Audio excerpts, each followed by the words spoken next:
ഒരിക്കൽ കൂടി കരമുയർത്തി ദൈവത്തെ മഹത്വപ്പെടുത്താം.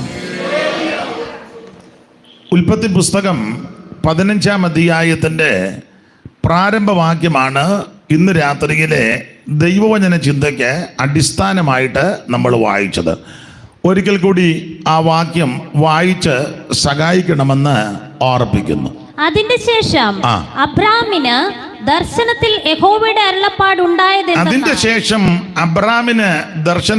യഹോവയുടെ അരുളപ്പാട് ഉണ്ടായത് എന്തെന്നാൽ, അബ്രാമേ ഭയപ്പെടേണ്ട, ഞാൻ നിന്റെ പരിചയം നിന്റെ അതിമഹത്തായ പ്രതിഫലവും ആകുന്നു. വളരെ പരിചിതമായ വാക്യശകലമാണ്. സർവജ്ഞനായ ദൈവം അബ്രാമിനോട് പറയുകയാ, അബ്രാമേ ഭയപ്പെടേണ്ട. രണ്ട് കാര്യമാ അതിന് പറയുന്നത്. ഒന്ന്, ഞാൻ നിന്റെ പരിചയം. രണ്ട്, നിന്റെ അതിമഹത്തായ പ്രതിഫലവും ഞാൻ തന്നെയാണ്. അതുകൊണ്ട് ഇന്ന് രാത്രി അബ്രാമിനോട് പറയുക, ഭയപ്പെടേണ്ട. ആ ദൂത് തന്നെ ഇവിടെ കൂടപ്പെട്ടവരോട് ദൂരത്തിരിക്കുന്നവരോട് പറയുക, ഭയപ്പെടേണ്ട. ദൈവം നമ്മുടെ പരിചയം, അവിടുന്ന് നമ്മുടെ പ്രതിഫലവും. നിങ്ങൾക്കറിയാം, വിശ്വാസികളുടെ പിതാവാണ് അബ്രാം. ഇന്ന് ലോകത്തിൽ പാർക്കുന്ന മാനവ ജനതയിൽ ഒരു വിധത്തിൽ പറഞ്ഞാൽ 4/3 വിഭാഗത്തിൻ്റെയും പിതാവ് എന്നുള്ള ബഹുമതി അബ്രാമിന. ഇതുപോലൊരു വ്യക്തി ഉണ്ടായിട്ടുമില്ല, ഉണ്ടാകുകയില്ല മനുഷ്യരുടെ ഇടയിൽ. അപ്പോൾ ഇന്ന് ഈ ലോകത്തിൽ പാർക്കുന്ന മാനവ കുലത്തിൽ 4/3 വിഭാഗത്തിൻ്റെയും പിതാവ് എന്നുള്ള ബഹുമതി അബ്രാമിന. നിങ്ങൾക്കറിയാം, യഹൂദ ജനത്തിന്റെ അല്ലെങ്കിൽ ഇസ്രായേൽ ജനത്തിന്റെ പിതാവ് എന്നുള്ള ബഹുമതി അബ്രാമിന്. അബ്രഹാം ഞങ്ങൾക്ക് പിതാവ് എന്നവര് ഉള്ളം കൊണ്ട് പറയുകയും ഏറ്റു പറയുകയും അതിൽ പ്രശംസിക്കുന്നവരാ. അതുകൊണ്ട് ആ കർത്താവ് ഒരിക്കൽ യഹൂദന്മാരുമായി സംഭാഷിച്ച വേളയിൽ പറയുകയാണ്, യഹൂദന്മാർ പറയാ, ഞങ്ങൾ അബ്രാമിന്റെ സന്തതികളാണ്. ഇത് നമ്മൾ പറഞ്ഞ ഒക്കുകയില്ല, പറയാതിരിക്കുന്ന നല്ലത്. എനിക്കിന്ന് രാത്രിയിലെ യോഗത്തിൽ സന്തോഷിക്കാൻ വേറൊരു കാര്യം, പ്രിയ അജി ഇന്ന് രാത്രി നമ്മുടെ മെമ്പറാണോ? ഇവിടുത്തെ മെമ്പറാ. ഞങ്ങൾ ഒന്നിച്ച് ഹൈസ്കൂളിൽ പഠിച്ചതാ. എനിക്കൊന്നും കംപ്ലീറ്റ് ചെയ്തില്ലെന്നാ തോന്നുന്നത്. അതാ. എന്നാലും നല്ല സഹോദരനായിരുന്നു. ഇടയ്ക്ക് നമ്മൾ എവിടെ വെച്ചാൽ കാണുകയും ചെയ്തല്ലോ. വളരെ സന്തോഷം. ദൈവം അനുഗ്രഹിക്കട്ടെ. അപ്പോൾ ഇസ്രായേൽ ജനത്തിന്റെ പിതാവ് എന്നുള്ള ബഹുമതി അബ്രാമിന. രണ്ട്, വിശ്വാസികളുടെ എല്ലാം പിതാവ് അബ്രഹാമാണ്. വിശ്വാസികളുടെ പിതാവ് അബ്രഹാമത്ത്. അപ്പൊ ഇന്ന് ലോകത്തിൽ പാർക്കുന്ന സകല യഹൂദ ജനത്തിന്റെ പിതാവ് എന്നുള്ള ബഹുമതി അബ്രാമിന. ലോകത്തിന്റെ എല്ലാ ഇടങ്ങളിലും ചെതറി പാർക്കുന്ന ദൈവമക്കൾ, വിശ്വാസികൾ, അവരുടെ പിതാവ് അബ്രാമ. അപ്പൊ ഒരു ചെറിയ ആളല്ല. 3, വേറൊരു വിധത്തിൽ ചിന്തിച്ചാൽ ഇന്ന് ലോകത്തിൽ പാർക്കുന്ന സകല മുസ്ലിങ്ങളുടെയും പിതാവ് എന്നുള്ള ബഹുമതിയും അബ്രാമിന. ഒരു വിധത്തിൽ പഠിച്ചാൽ അവരും പറയും, ഇബ്രാഹിം ഞങ്ങളുടെ പിതാവാന്ന് അവർക്ക് അവകാശമുണ്ട്. അപ്പോൾ ഇന്ന് ലോകത്തിൽ പാർക്കുന്ന മാനവ ജനതയിൽ 4/3 വിഭാഗത്തിന്റെ പിതാവ് എന്നുള്ള ബഹുമതി അബ്രാമിനാണ്. ചെറിയ ആളല്ല. നമ്മുടെ കൂടെ 2 പേര് കൂടെ നിന്നാൽ മതി, നമ്മുടെ തനിനിറം വന്നാലും അറിയാം. മനുഷ്യന്റെ പ്രകൃതി അങ്ങനെ. 2 പേര് കൂടെ നിന്നാൽ മതി. പിന്നെ മന്ത്രിനെയോ MLA അങ്ങനെയുള്ള ആൾക്കാർ അല്പം അടുപ്പവും പരിചയമാണെങ്കിൽ പിന്നെ പറയുകയും വേണ്ട. ചുമ്മാ നിൽക്കുന്നതിന് ഒരം വെച്ച് പോകും. കാശ് ഇച്ചിരി കയ്യിലുണ്ട് പിന്നെ ഒട്ടും പറയണ്ട. എല്ലാവരുടെയും കാര്യമല്ല. എന്നാൽ ഇങ്ങനെ ശ്രേഷ്ഠനായ ഈ മനുഷ്യനോട് ഇടയ്ക്ക് കയറി പറയാം, ദൈവം സംസാരിച്ചപ്പോൾ അബ്രഹാം പറയുന്ന ഒരു പദപ്രയോഗമുണ്ട്, പൊടിയും വെണ്ണീറുമായ എന്നോട് സംസാരിപ്പാൻ അവിടത്തേക്ക് തിരുവള്ളം ഉണ്ടായല്ലോ. താൻ അവിടെ പൊടിയും വെണ്ണീറും എന്നൊക്കെ തൻ്റെ ജീവിതത്തിന്റെ അനുഭവത്തിന്റെ വെളിച്ചത്തിൽ വളരെ ആത്മാർത്ഥമായിട്ടാണ് പറഞ്ഞ്, ഞാനും നിങ്ങളുമൊക്കെ പൊടി ആ വെണ്ണീറാന്ന് പറയും. അതൊന്നും ശരിയായി പറയുന്നതല്ല. പിന്നെ നേരത്തെ ഉള്ളവരിങ്ങനെ പ്രാർത്ഥിക്കുമ്പം പറയുന്നത് നമ്മൾ കേട്ടിട്ടുണ്ട്, സാക്ഷി പറയുമ്പം പറയുന്നത് നമ്മൾ കേട്ടിട്ടുണ്ട്. അതുകൊണ്ട് നമ്മളും അങ്ങ് പറയുക ഏഴയും പൊടിയും വെറുതെ പറയുന്നു. എന്നാൽ അബ്രഹാം പറഞ്ഞത് വളരെ നല്ല നിലയിലാണ് പറഞ്ഞത്. പൊടിയും വെണ്ണീറുമാകുന്ന അടിയോനോട് സംസാരിപ്പാൻ അവിടത്തേക്ക് തിരുവള്ളമുണ്ടായി. അപ്പോൾ അബ്രഹാം അത്രയ്ക്ക് ശ്രേഷ്ഠനായ മനുഷ്യനാണ്. നിങ്ങൾക്ക് വേദപുസ്തകം പഠിക്കുന്നവർക്കറിയാം, അബ്രഹാം എന്ന വ്യക്തിയെ പറ്റി വേദപുസ്തകത്തിൽ ആദ്യം കാണുന്നത് എവിടാന്ന് നിങ്ങൾക്കറിയാം. എവിടാ? അബ്രഹാം എന്ന വ്യക്തിയെ പറ്റി, അബ്രഹാമിനെ പറ്റി ധാരാളം നമ്മൾ പ്രസംഗം കേട്ടിട്ടുണ്ട്. പ്രാർത്ഥിക്കുമ്പോഴും ചിലർ പ്രാർത്ഥിക്കും അബ്രഹാമിൻ്റെ, ഇസഹാക്കിൻ്റെ, യാക്കോബിൻ്റെ ദൈവം എന്നൊക്കെ പറഞ്ഞ് പ്രാർത്ഥിക്കുന്ന നല്ലതാ, അതൊന്നും മുടക്കുമൊന്നും വേണ്ട. എന്നാലും അബ്രഹാം എന്ന വ്യക്തിയെ പറ്റി വേദപുസ്തകത്തിൽ ആദ്യം കാണുന്നത് എവിടാ?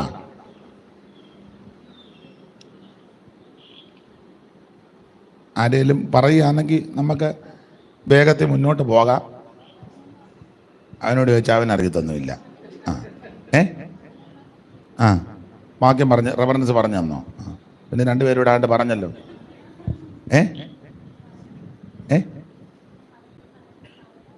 ആര് പറഞ്ഞു? നീ അതിനാന്നാ വന്നിരിക്കുന്നത്? ചുമ്മാ അല്ല സൈഡ് പിടിച്ചിരിക്കുന്ന ഇവൻ. വന്നോടനെ അവിടെ കസാരയിട്ട് പിടിച്ചത് അവർക്ക് നാളെ വരിക എന്ന് ഇവിടെ ഇരുന്നോണം. അപ്പൊ ശ്രദ്ധിക്കുക, അബ്രഹാം എന്ന വ്യക്തിയെ പറ്റി വേറെ പുസ്തകത്തിൽ ആദ്യം കാണുന്നത് ഉൽപ്പത്തി പുസ്തകം 11-ാം അധ്യായത്തിന്റെ 26. ഒന്ന് വായിച്ചു. തേരഹിന് 70 വയസ്സായപ്പോൾ അവൻ അബ്രാം, നാഹോർ, ഹാരാൻ എന്നിവരെ ജനിപ്പിച്ചു. അപ്പോൾ ശ്രദ്ധിക്കുക, വേദപുസ്തകത്തിൽ അബ്രാം എന്ന വ്യക്തിയെ പറ്റി ആദ്യം കാണുന്നത് ഉൽപ്പത്തി പുസ്തകം 11-ാം അധ്യായത്തിന്റെ 26. ഈ അബ്രാമിനെ ദൈവം വിളിച്ചു വേർതിരിച്ചു. അബ്രഹാമിന്റെ വിളിയെ പറ്റി പരാമർശിക്കുന്ന ഒരു പദം ബൈബിളിൽ, ഞാൻ അവനെ ഏകനായിട്ട് വിളിച്ചെന്നാണ്. ഞാൻ അവനെ ഏകനായിട്ട് വിളിച്ചു. വായിച്ച യെശയ്യാ പ്രവചനം 51-ാം അധ്യായത്തിന്റെ 2-ാം വാക്യം ഒന്ന് വായിച്ചാട്ടെ. യെശയ്യാവ് 51:2. നിങ്ങളുടെ പിതാവായ അബ്രഹാമിങ്കിലേക്കും നിങ്ങളെ പ്രസവിച്ച സാറയിങ്കിലേക്കും തിരിഞ്ഞു നോക്കുവീൻ. ഞാൻ അവനെ ഏകനായിട്ട് വിളിച്ചു. എന്നെ കേൾക്കുന്ന പ്രിയരെ, ഒരു കാര്യം പറയട്ടെ, ദൈവം വിളിക്കുന്നതെല്ലാം ഒറ്റയ്ക്കൊറ്റയ്ക്കാണ്.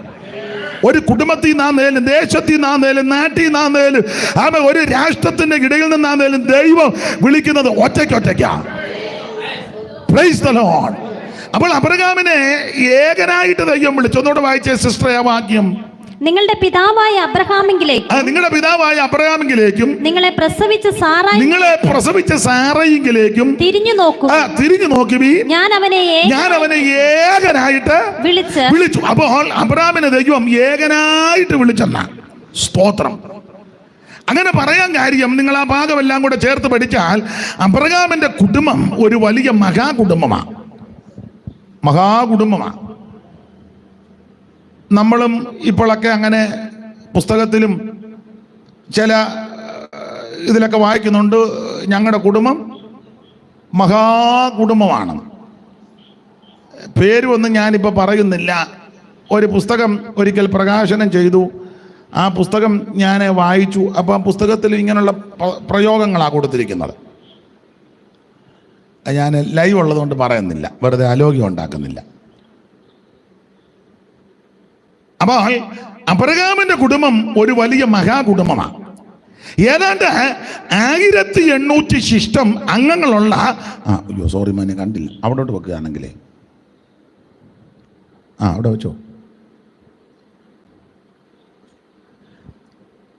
അപ്പൊ ശ്രദ്ധിക്കുക, ഏതാണ്ട് 1800 ശിഷ്ടം അംഗങ്ങളുള്ള ഒരു മഹത്തായ ബൃഹത്തായ കുടുംബമാണ് അബ്രഹാമിന്റെ കുടുംബം. അപ്പൊ അംഗബലമുള്ള ആൾബലമുള്ള ധാരാളം അംഗങ്ങളുള്ളൊരു മഹാകുടുംബം. ആ കുടുംബത്തിൽ നിന്ന് ദൈവം ഒരുവനെ വിളിച്ചു വേർതിരിച്ചു. എന്നെ കേൾക്കുന്ന പ്രിയരെ, നിങ്ങളുടെ കുടുംബത്തിൽ അംഗങ്ങൾ ധാരാളം കാണും. മിടുക്കന്മാരും ഉന്നതന്മാരും ശ്രേഷ്ഠന്മാരും കഴിവുള്ളവരും വിദ്യാനിപുണന്മാരും എഞ്ചിനീയേഴ്സും ഡോക്ടേഴ്സും പ്രൊഫസേഴ്സും ഒക്കെ കാണും. വളരെ നല്ലത്. പക്ഷേ അവർക്കാർക്കും വെളിപ്പെടാത്ത സത്യമാ ദൈവം നിങ്ങൾക്ക് വെളിപ്പെടുത്തിയത്. അവരാരും അനുഭവിക്കാത്ത ആത്മീക സന്തോഷമാ ദൈവം നിങ്ങളുടെ ഹൃദയങ്ങളിൽ തന്നിരിക്കുന്നത്. അവർക്ക് ലഭിക്കാത്ത പദവിയും ഭാഗ്യമാ ദൈവം നിങ്ങൾക്ക് തന്നിരിക്കുന്നത്. അതുകൊണ്ട് ആ അനുഭവത്തിൽ വന്ന ദൈവമക്കൾ ഓർത്തോർത്ത് ദൈവത്തിന് സ്തോത്രം ചെയ്യണം. Price the Lord. എടുത്തോ നീ എന്നെ നിന്നക്കായി, കൊടുത്തോ നീ നിന്നെ എനിക്കായി. എടുത്തോ നീ എന്നെ നിന്നക്കായി, കൊടുത്തോ നീ നിന്നെ എനിക്കായി.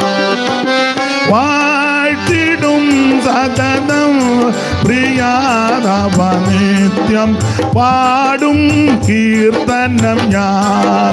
വാഴ്ത്തിടും സദനം പ്രിയാതവ നിത്യം. ആമേൻ ചേർത്തതിനാൽ എന്നെ തിരുമാറിൽ കാത്തതിനാൽ എന്നെ വഴുതാതെ. ചേർത്തതിനാൽ എന്നെ തിരുമാറിൽ കാത്തതിനാൽ എന്നെ വഴുതാതെ. എടുത്തോ നീ എന്നെ നിനക്കായി, എടുത്തോ നീ എന്നെ നിനക്കായി, കൊടുത്തോ നീ നിന്നെ എനിക്കായി. വാഴ്ത്തിടും സദനം പ്രിയാതവ നിത്യം പാടും കീർത്തനം ഞാൻ. വാഴ്ത്തിടും സദനം പ്രിയാതവ നിത്യം പാടും കീർത്തനം ഞാൻ.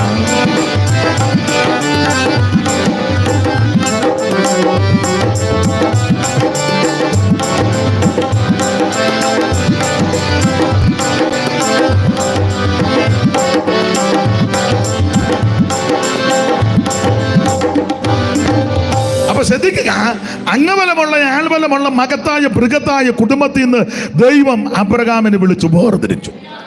അപ്പോൾ വിളിച്ചത് ഏകനായിട്ട് ദൈവം വിളിച്ചെന്നാണ്. സ്തോത്രം. ഇനി വിളിക്കാനുള്ളതിന്റെ കാരണങ്ങളിൽ ഒരു കാരണം പറയാം. ദൈവം അബ്രഹാമിനെ നോക്കിയപ്പോൾ ദൈവത്തിന് മനസ്സിലായി, ഇവനെ ഈ കുടുംബത്തിൽ നിന്ന് ഏകനായിട്ട് വിളിച്ചു വേർതിരിച്ചാൽ ഇവൻ വിശ്വസ്തയോടെ എന്നെ സേവിക്കും. നെഹമ്യാവ് 9:7 ഒന്ന് വായിച്ചു സഹായിച്ചാട്ടെ. നെഹമ്യാവ് 9:7. സോറി, എനിക്ക് തെറ്റിയോ എന്നൊരു ഡൗട്ട് ഉണ്ട്. അബ്രാമിനെ അവനെ കൽദയ തിരഞ്ഞെടുത്തവനെ കൽദയ പട്ടണമായ ഊരിൽ നിന്ന് കൊണ്ടുവന്ന് അവന് അബ്രഹാം എന്ന് പേരിട്ട ദൈവമായ യഹോവ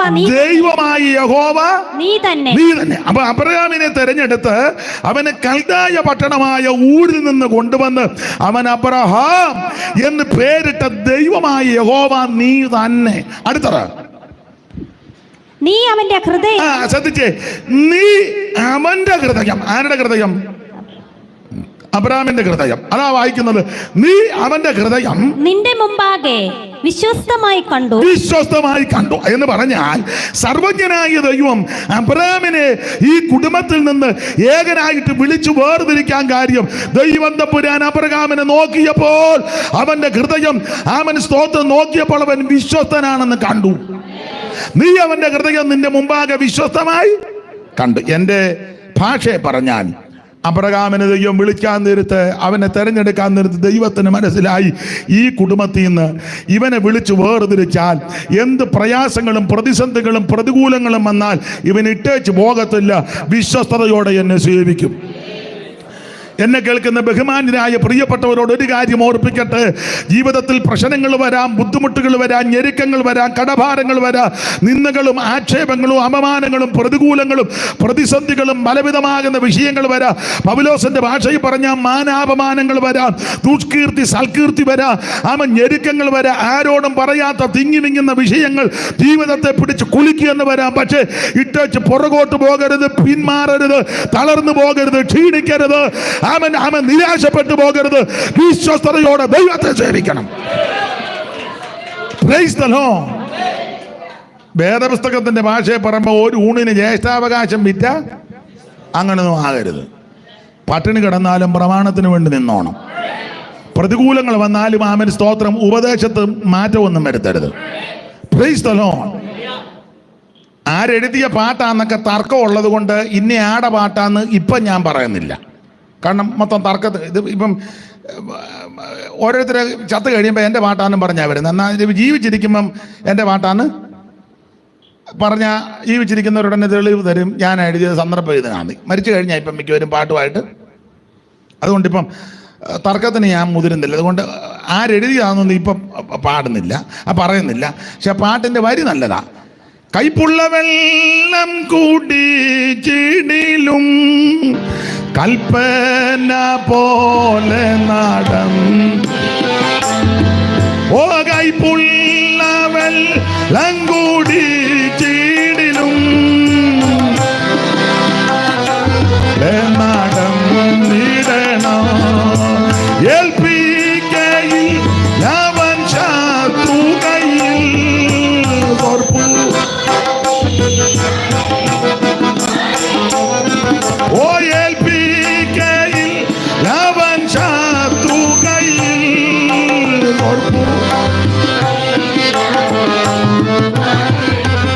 അഴലേറും ജീവിതമരുവിൽ നീ തളരുകയോ ഇനി സകലേ.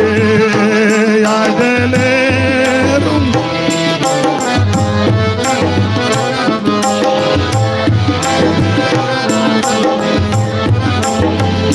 ഇന്ന് രാത്രി എന്നെ കേൾക്കുന്ന പ്രിയപ്പെട്ടവരോട് ഓർപ്പിക്കാം, എന്ത് പ്രതിസന്ധി വന്നാലും ഏത് പ്രതികൂലങ്ങൾ വന്നാലും പിന്മാറിപ്പോകരുത്. വിശ്വസ്തയോടെ ദൈവത്തെ സേവിക്കണം. അപ്പോൾ ഈ മഹാകുടുംബത്തിൽ നിന്ന് ദൈവം തമ്പുരാൻ അബ്രാമിനെ ഏകനായിട്ട് വിളിച്ചു വേർതിരിക്കാനുള്ളതിന്റെ കാരണങ്ങളിൽ ഒരു കാരണം ദൈവത്തിന് മനസ്സിലായി, ഇവൻ വിശ്വസ്തയോടെ നിൽക്കും. Price the Lord. ആ വാക്യത്തിൽ വേറൊരു കാര്യവും കൂടെ അടങ്ങിയിരിക്കുന്നത്, അബ്രഹാമിന് ഒരു ഹൃദയമുണ്ട്. അതുകൊണ്ടാണ് എഴുതിയിരിക്കുന്നത്, നീ അവൻ്റെ ഹൃദയം. അപ്പോൾ ഒരു ഹൃദയമുണ്ട്. പിണങ്ങാതിരിക്കാമെങ്കിൽ ഒരു കാര്യം പറയാം, പിണങ്ങിയാലും കുഴപ്പമില്ല. പെന്തിക്കോസുകാരിൽ ഒരു 80% ആൾക്കാർക്കും ഹൃദയമില്ല. അത് അവരുടെ കുഴപ്പമല്ല. എല്ലാവരും ഹൃദയം കർത്താവിന് കൊടുത്തു. ആരുടെയും കുഴപ്പമല്ല, എല്ലാവരും ഹൃദയം കർത്താവിന്. ചിലര് പറഞ്ഞു കേട്ടില്ല, ഞാൻ 80കളിൽ എൻ്റെ ഹൃദയം കർത്താവിന് കൊടുത്തു. ഈ ഹൃദയം കർത്താവിന് കൊടുത്തിരിക്കുന്നതിന്റെ തെളിവ്,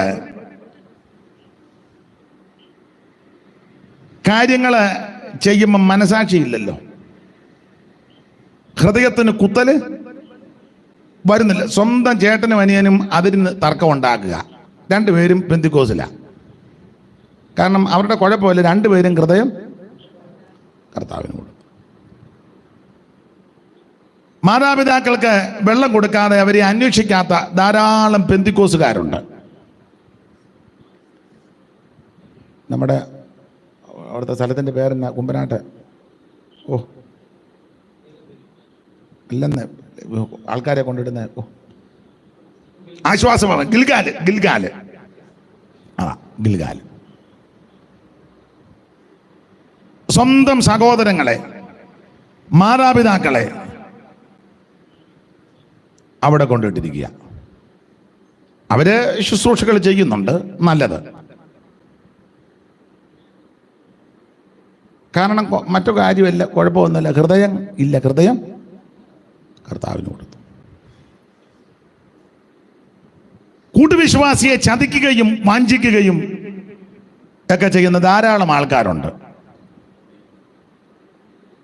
കുഴപ്പമാണെന്ന് പറയുന്നില്ല, ഹൃദയം കർത്താവിന് കൊടുത്തു. കൂടെ ആരാധിക്കുന്ന വിശ്വാസിക്ക് 1 സെന്റ് ഭൂമിയില്ല, കയറി കിടക്കാൻ ഇടമില്ല. അപ്പൊ തന്നെ കൂടെ ആരാധിക്കുന്ന സഹോദരന് 5 ഏക്കറും 10 ഏക്കറും വസ്തുവുണ്ട്. ഒത്തിരി ഒന്നും കൊടുക്കണ്ട, കുടുംബമായിട്ട് ആലോചിച്ചേച്ചേ.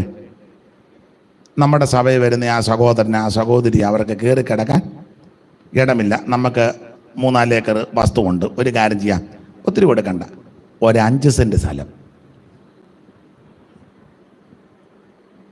അപ്പോൾ ചോദിക്കും, പാസ്റ്റേ കൊടുത്തിട്ടുള്ളവരെ ഞങ്ങൾക്കറിയാം, ധാരാളം പേരുണ്ട്. അതാ ഞാൻ തുടക്കത്തിൽ പറഞ്ഞ 80% പറഞ്ഞത് മറന്നു പോകരുത്. തുടക്കത്തിലേ ഞാൻ പറഞ്ഞല്ലേ, കേട്ടില്ലേ? ആ, നമ്മുടെ പെണ്ണുകരയിലെ കുഞ്ഞപ്പിച്ചായനെ ആ നിലയിൽ ചില കാര്യങ്ങൾ ചെയ്തു. നിലമ്പൂരിലെ നമ്മുടെ NM രാജുവിൻ്റെ ജ്യേഷ്ഠൻ്റെ ബന്ധുക്കാർ, അവരും നമ്മുടെ നിലമ്പൂർ, അവരാ കാര്യം ചെയ്തു. അറിവിൽപ്പെട്ട 1-2 പേരുടെ കാര്യമാണ്. ഈ അടുത്ത സമയത്ത് ഒരു സഹോദരി വന്ന് 3 ദൈവദാസന്മാർക്ക് 5 സെന്റ് സ്ഥലവും കൂടെ കൊടുത്തു. അതിനും ദൃക്സാക്ഷി ഞാനാ. അങ്ങനെയുള്ള ദൈവമക്കളുണ്ട്. അല്ല, അപ്പോൾ 20% ആൾക്കാർക്ക് ഹൃദയം നിങ്ങൾ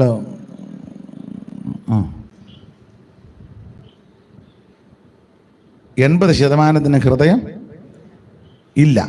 അവരുടെ കുഴപ്പമല്ല, അവരെല്ലാം ഹൃദയം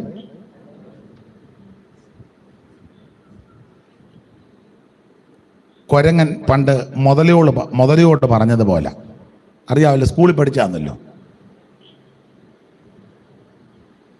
മുതലച്ചിക്ക് അസുഖം വന്നപ്പം പറഞ്ഞു, കൊരങ്ങൻ്റെ ഹൃദയം നല്ലതാണ്. അത്തിമരത്തിൻ്റെ കീഴ് വന്നപ്പം കുരങ്ങൻ ചോദിച്ചു, എന്നാ ഇന്ന് വിശേഷം? അയ്യോ, പുള്ളിക്കായിരിക്കും, ഒന്ന് കാണണം. ചാടി മുതലയുടെ പുറത്ത് കയറി പുഴയെ കൂടെ പോവുക. പുഴയുടെ നടുക്കായപ്പം മുതല പറഞ്ഞു, നിൻ്റെ ഹൃദയം എൻ്റെ പെമ്പളയ്ക്ക് കൊടുക്കാൻ. അപ്പം മുതലയുടെ പുറത്തിരുന്ന് കുരങ്ങൻ പറഞ്ഞ്, അയ്യോടി, എന്നാൽ പിന്നെ അത് നമ്മൾ അത്തിയുടെ ചോട്ടിൽ നിന്ന് പോന്നപ്പോൾ പറയണ്ടേ? അതിന് ഞാൻ വെളിയിലോട്ട് പോകുമ്പം ഹൃദയം കൊണ്ടുപോവുകയല്ല, ഹൃദയം അത്തിയുടെ മേളി വെച്ച് കെട്ടിക്രമപ്പെടുത്തി വെച്ചാൽ ഞാൻ അങ്ങോട്ട് ചെല്ലുമ്പോൾ ഹൃദയം അവിടെ ഇരിക്കുക. പുഴ കിടക്കുന്ന മുതലയ്ക്ക് ബോധം വല്ലതും ഉണ്ടോ? മുതല പറഞ്ഞ്, എന്നാൽ നമുക്ക് തിരിച്ചു പോയി എടുത്തുകൊണ്ട് വരാം. എന്നാൽ തിരിച്ചു വിടാൻ പറഞ്ഞു. 2 പേരുടെ അത്തിയുടെ കീഴിൽ വന്നപ്പം കുരങ്ങൻ ചാടി കയറി ചോദിഞ്ഞ് പോയേട്ടെന്ന് പറഞ്ഞു. സ്കൂളിൽ നിങ്ങൾ പഠിച്ച് കാണുകയല്ല, സ്കൂളിൽ പഠിച്ചല്ലേ? പിന്നെ നിങ്ങൾ ആദ്യമായിട്ട് കേൾക്കുന്നത് പോലെ ഇരിക്കുന്നു. സ്കൂളിൽ പഠിച്ച അതിൻ്റെ പടവും ഉണ്ടായിരുന്നു ഇല്ലേ? മുതലയുടെ പുറത്ത് കുരങ്ങൻ, ഒരു അത്തി ആറ്റിലോട്ട് ഞാൻ കിടക്കുന്നതും. 2-ലാന്നോ 3-ലാന്നോ, അപ്പം ഞാൻ 3-4 ക്ലാസ് പഠിച്ചാൽ നിങ്ങൾക്ക് ബോധ്യപ്പെട്ടല്ലോ, അത് മതി. ചില പറഞ്ഞ ഒട്ടും ബോധമില്ലെന്നാ, 3-4 ക്ലാസ്സൊക്കെ പോയതാണ്. എന്നെ കേൾക്കുന്ന പ്രിയപ്പെട്ടവരോട് ഓർപ്പിക്കട്ടെ, ഇവിടെ പേരും പ്രശസ്തി, സ്ഥാനവും മാനവും, അങ്ങാടിയിൽ വന്നനോ പള്ളിയിൽ മുഖ്യാസനവും ആൾക്കാരെല്ലാം റബ്ബി, റെബുനി, ഡോക്ടർ, റവറന്റ് എന്നൊന്നും വിളിച്ചില്ലെങ്കിലും, സെൻട്രൽ പാസ്റ്റർ, കൗൺസിൽ മെമ്പറാ, സെക്രട്ടറിയാ, പ്രസിഡന്റാ, കുന്തവാ, ഇതൊന്നും പറഞ്ഞില്ലെങ്കിലും, നോട്ടീസിൽ പേരൊന്നും വന്നില്ലെങ്കിലും, ചാനലിനകത്ത് എപ്പോഴും കാണുന്നില്ലെങ്കിലും, നിങ്ങളെ ആരും അറിയുന്നില്ലെങ്കിലും, ഈ കൊടുങ്ങൂരുള്ള ആർക്കും നിങ്ങളെ മനസ്സിലാകുന്നില്ലെങ്കിലും, നിങ്ങളെ ആരും ബഹുമാനിക്കുന്നില്ലെങ്കിലും, നിങ്ങൾ ചെല്ലുമ്പോൾ ആരും മൈൻഡ് ചെയ്യുന്നില്ല, വേണ്ട. പക്ഷേ നിങ്ങൾക്ക് നല്ലൊരു ഹൃദയമുണ്ടെങ്കിൽ നീ ഭാഗ്യവാനാ. Price the Lord. നല്ലൊരു ഹൃദയമുണ്ടെങ്കിൽ അവർ രക്ഷപ്പെടും, അവരുടെ സന്തതിക്ക് ഒരു ദോഷം വരികയില്ല. അങ്ങനെ ആ പുസ്തകത്തിലെ വാക്യം, ദൈവം ഇസ്രായേലിന് നിർമ്മല ഹൃദയമുള്ളവർക്ക് നല്ലവനാകുന്നു നിശ്ചയം. ദൈവത്തിന് സ്തോത്രം. എന്നെ കേൾക്കുന്ന പ്രിയപ്പെട്ടവരെ, നിർമ്മല ഹൃദയത്തോട്, ശുദ്ധ ഹൃദയത്തോട്, നല്ല ഹൃദയത്തോട്, പരമാർത്ഥ ഹൃദയത്തോട്, ഏകാഗ്ര ഹൃദയത്തോട് നീ ദൈവത്തെ ഭജിക്കുന്നെങ്കിൽ നിനക്കും നിന്റെ സന്തതിക്കും ദൈവം നല്ലവനാണ്. നിർമ്മല ഹൃദയന്മാർക്കൻ ദൈവം ആദാൽ നല്ലവനതിനൊരു വാദം. നിർമ്മല ഹൃദയന്മാർക്കൻ ദൈവം ആദാൽ നല്ലവനതിനൊരു വാദം. എന്നാൽ ദുർമതികൾ ദുഃഖികളെ പ്രിയനുള്ളം തുല്യം. എന്നാൽ ദുർമതികൾ സുഖികൾ ഭൂമതിലിടറിയ ഉള്ളം തുല്യം.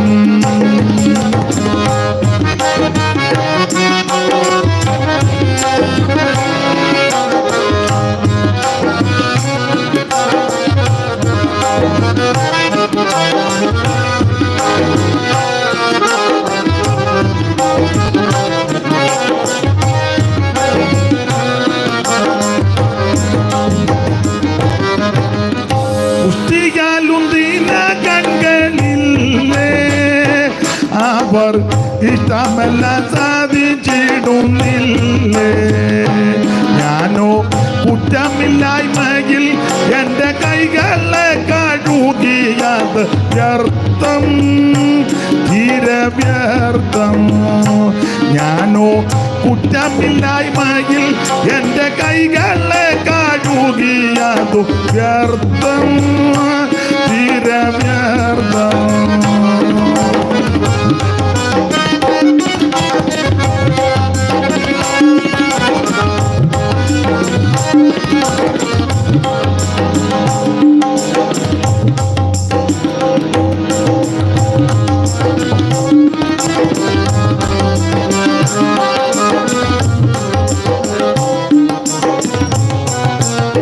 അപ്പൊ ശ്രദ്ധിക്കുക, നമുക്ക് നല്ലൊരു ഹൃദയമുണ്ടെങ്കിൽ രക്ഷപ്പെട്ടു. നമ്മുടെ കർത്താവും മോനെ ഇങ്ങോട്ട് ജെയ്സനെ തന്നെ നോക്കിയിരിക്കുക. മോന് ഇഷ്ടമായി ഇങ്ങനെ അല്ലയോ? ദൈവം അങ്ങനെ താല്പര്യമുണ്ട്, പഠിക്കണം. ദൈവം അനുഗ്രഹിക്കട്ടെ. എനിക്ക് എന്നാലും എന്നെയും കൂടെ ഒന്ന് നോക്കണം. അല്ല, കുഞ്ഞ് ഓരോരുത്തരുടെ അഭിരുചിക്ക് അനുസരിച്ച് വേണം അവരെ ആത്മീയത്തിൽ സ്തോത്രം. അത് താല്പര്യമാണ്, അത് പഠിക്കണം. പഠിച്ച് സെക്കുലർ പഠിത്തവും വേണം, ഇതും പഠിക്കണം. പഠിച്ച് മിടുക്കനായി കർത്താവിൻ്റെ വരവ് താമസിച്ചാൽ കർത്താവിന് വേണ്ടി നിന്നോണം. നമ്മുടെ അജിയുടെ മോനാണ് നല്ലല്ലോ, ആ പാസ്റ്ററുടെ മോനാ. കണ്ണൻ്റെ മൂട്ടി കാളി ഉണ്ടാകുക. അപ്പൊ ശ്രദ്ധിക്കുക, നമ്മുടെ ഹൃദയം ഒരു നല്ല ഹൃദയമായിരിക്കണം. നമ്മുടെ കർത്താവ് തന്നെ പറഞ്ഞേ, ഹൃദയ ശുദ്ധിയുള്ളവർ ഭാഗ്യവാന്മാർ, അവരാ ദൈവത്തെ കാണുന്നത്. അതെ, നല്ലൊരു ഹൃദയമുണ്ടെങ്കിൽ രക്ഷപ്പെട്ടു. മറ്റുള്ളവരെ സ്നേഹിപ്പാൻ, കരുതുവാൻ, ആദരിപ്പാൻ, സ്തോത്രം, മറ്റുള്ളവന്റെ കഷ്ടതയിൽ കൂട്ടായ്മ കാണിക്കാൻ, ഇയ്യോബിന്റെ സ്നേഹിതന്മാര് പറഞ്ഞതുപോലെ സഹതപിപ്പാൻ, ചെന്നിരിക്കാൻ ഒക്കെ നല്ലൊരു ഹൃദയമുണ്ടെങ്കിൽ സൂക്ഷൻ രക്ഷപ്പെട്ടു. ഹൃദയത്തെ പറ്റി പ്രസംഗിക്കുന്നതിൽ നല്ലത് നല്ലൊരു ഹൃദയമുള്ളതാണ്. നല്ലൊരു ഹൃദയം.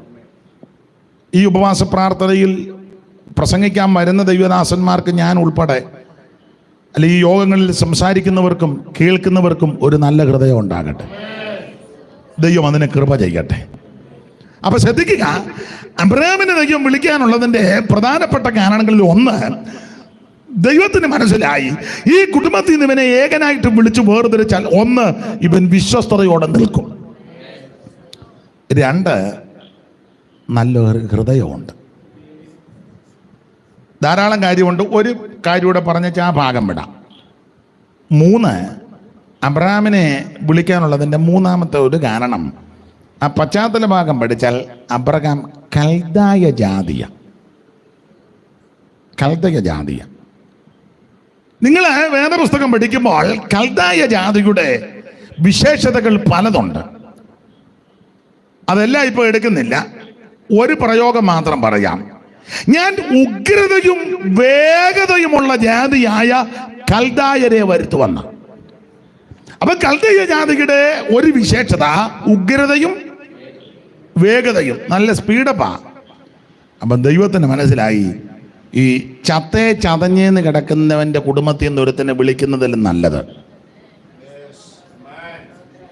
അല്പം ആക്കവും തൂക്കവും ഒരുക്കവും താല്പര്യവും ഒരു ചടുലതയും തീക്ഷ്ണതയും ഊശിരും ഉന്മേഷമുള്ളവന്റെ കുടുംബത്തിൽ നിന്ന് ഒരുത്തനെ വിളിച്ചാൽ പ്രയോജനമാണ്.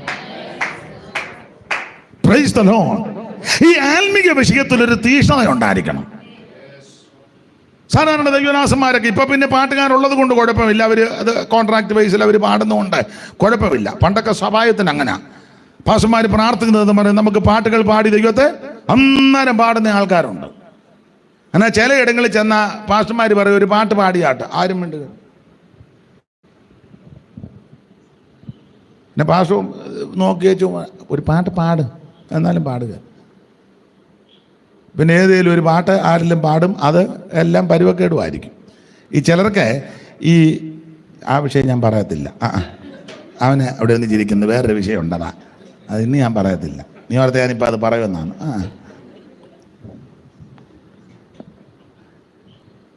വേറെ വിഷയമുണ്ട്, ഞാൻ നാളെ പറയാം.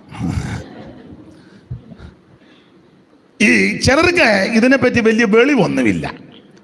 ഇവരൊരു 3-4 പാട്ട് പഠിച്ചിട്ടുണ്ട്. അത് സകല യോഗത്തിനും അതാ. ഈ 4 എണ്ണം വിട്ട ഈ യോഗം ആരംഭിക്കുമ്പോൾ ദൈവത്തെ സ്തുതിക്കുന്ന സ്തുതിഗീതം പാടണം. അതിന്റെ ഓർഡർ അതാണ്. അതിന് ആ പാഠപുസ്തകത്തിനകത്ത് ചില പുസ്തകത്തിൽ കിടമ്പോൾ യോഗാരംഭ ഗീതങ്ങൾ അല്ലെങ്കിൽ സ്തുതിഗീതങ്ങൾ തലക്കെട്ടുണ്ട്, അത് പാടണം.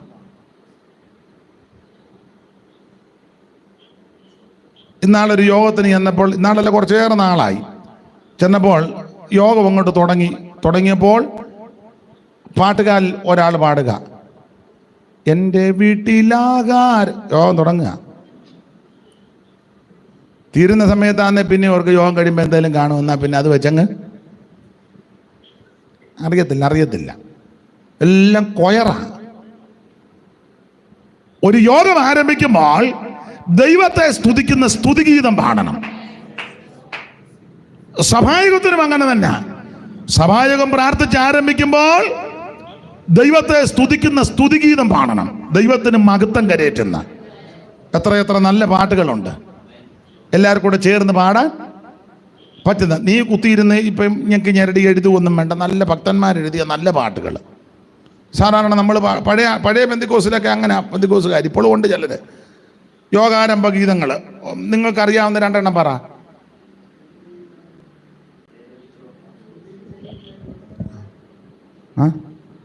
അതൊക്കെ നല്ല പാട്ടുകളാണ്.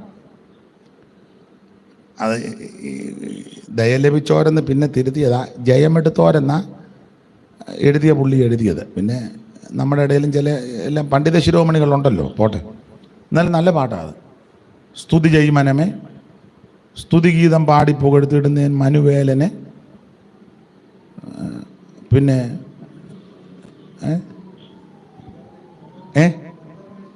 വന്ദനമേശു പര, വന്ദനമേശു രക്ഷകനെ നായകനെ, നല്ല നല്ല പാട്ടുകളുണ്ട്. എന്നാൽ ചില ഇടങ്ങളിൽ നമ്മൾ സഭായത്തിന് എന്നാൽ ഇവർ പാടുന്ന കേട്ടാൽ നമുക്കൂടെ അങ്ങ് ബുദ്ധിമുട്ട് വരും, അതറിയത്തില്ല. ഞാൻ ഇടയ്ക്ക് കയറി പറഞ്ഞതേ ഉള്ളൂ, സന്ദർഭം വന്നതുകൊണ്ട്. പോട്ടെ, ദൈവത്തെ സ്തുതിക്കണം, ദൈവത്തെ മഹത്വപ്പെടുത്തണം. ആമേൻ. നമുക്ക് ഒരു ദോഷവും വരികയില്ല. അപ്പോൾ ആത്മീക വിഷയത്തിൽ ചൂടും ചുണയും വേണം. അതെ, അപ്പോൾ അബ്രഹാമിനെ ദൈവം ഈ കുടുംബത്തിൽ നിന്ന് വിളിക്കാനുള്ളതിന്റെ ഒരു കാരണം, അബ്രഹാമിന് ആമൻ സ്തോത്രം വിളിച്ചു വേർതിരിച്ചാൽ, ഒന്ന്, ഇവൻ വിശ്വസ്തയോടെ എന്നെ ഭജിക്കും. രണ്ട്, ഒരു നല്ല ഹൃദയം അബ്രഹാമിന് ഉണ്ട്. മൂന്ന്, ഇവനെ വിളിച്ചു വേർതിരിക്കാനുള്ളതിന്റെ മൂന്നാമത്തെ കാര്യം, ചൂടും ചുണയോടെ കാര്യങ്ങൾ ചെയ്യും. കാരണം കൽദയ ജാതി ഉഗ്രതയും വേഗതയുമുള്ള ജാതിയാ, ആരെ കൂസുന്ന മണ്ടുന്ന ജാതിയല്ല എന്ന് പറഞ്ഞാൽ ആത്മീകത്തിൽ തീഷ്ണതയോട് ഇവൻ നിൽക്കും. Praise the Lord. അങ്ങനെയാണ് ദൈവം അബ്രഹാമിനെ വിളിച്ചു വേർതിരിച്ചത്. അപ്പൊ ഈ വിളിച്ചപ്പോൾ ദൈവം പറഞ്ഞ്, നീ ചില കാര്യങ്ങൾ വിടാൻ പറഞ്ഞു. 3 കാര്യം വിടാൻ പറഞ്ഞു. ദേശം, ചാർച്ച, പിതൃഭവനം. അബ്രഹാം ഇത് വിട്ട് പുറപ്പെടാൻ ദൈവം പറഞ്ഞു. അബ്രഹാം എല്ലാം ഒന്നും പൂർണ്ണമായിട്ടും വിട്ടില്ല. ആട്ടെ, ഞാൻ അധികം വിവരിക്കുന്നില്ല. ആ ഭാഗം പഠിക്കുമ്പോൾ അബ്രഹാം ദേശത്തിൽ നിന്ന് ഇങ്ങോട്ട് പോന്നു. പക്ഷെ ചാർച്ചക്കാരെ പിതൃഭവനത്തെ ഒന്നും വിട്ടിട്ടില്ല. ചാർച്ചക്കാരുടെ പ്രതിനിധിയായിട്ടാ ലോത്ത് കൂടെ നിൽക്കുന്നത്. പിതൃഭവനത്തിന്റെ പ്രതിനിധിയായിട്ട് ഹാരാൻ വരെ ആമൻ അപ്പനും ഉണ്ടായിരുന്നു. ഹാരാൻ എന്ന വാക്കിന്റെ ഒരർത്ഥം വരൾച്ച. ചിലരുടെ ജീവിതത്തിലെ വരൾച്ച മാറുന്നില്ല. അതിനൊരു കാരണം പറയാം. ഞാൻ എന്നെയും കൂടെ പ്രതിയാക്കി പറയുക. നിന്റെ അല്ലെങ്കിൽ എൻ്റെ ജീവിതത്തിലെ വരൾച്ച മാറാത്തതിൻ്റെ കാരണം, ആമൻ വിടേണ്ടത് വിടാതെ ആമന് സ്തോത്രം ചെല്ലേണ്ട സ്ഥലത്ത് നമ്മൾ ചെല്ലണം. ഇടയ്ക്ക് താവളമടിച്ചാൽ ആമൻ വരൾച്ച മാറുകയില്ല. അപ്പോൾ അബ്രഹാമിനെ ദൈവം വിളിച്ചു വേർതിരിച്ചു. അബ്രഹാം ദൈവത്തിന്റെ വിളി കേട്ടിറങ്ങി. അബ്രഹാമിന്റെ വിളി ശ്രേഷ്ഠമാണ്. അങ്ങനെ ഇറങ്ങി യാത്ര ചെയ്തു. ഇനി ആ 11-ാം അധ്യായത്തിന്റെ 26 മുതലുള്ള തിരുവെടുത്ത് വായിച്ചേ. 11:26 മുതൽ.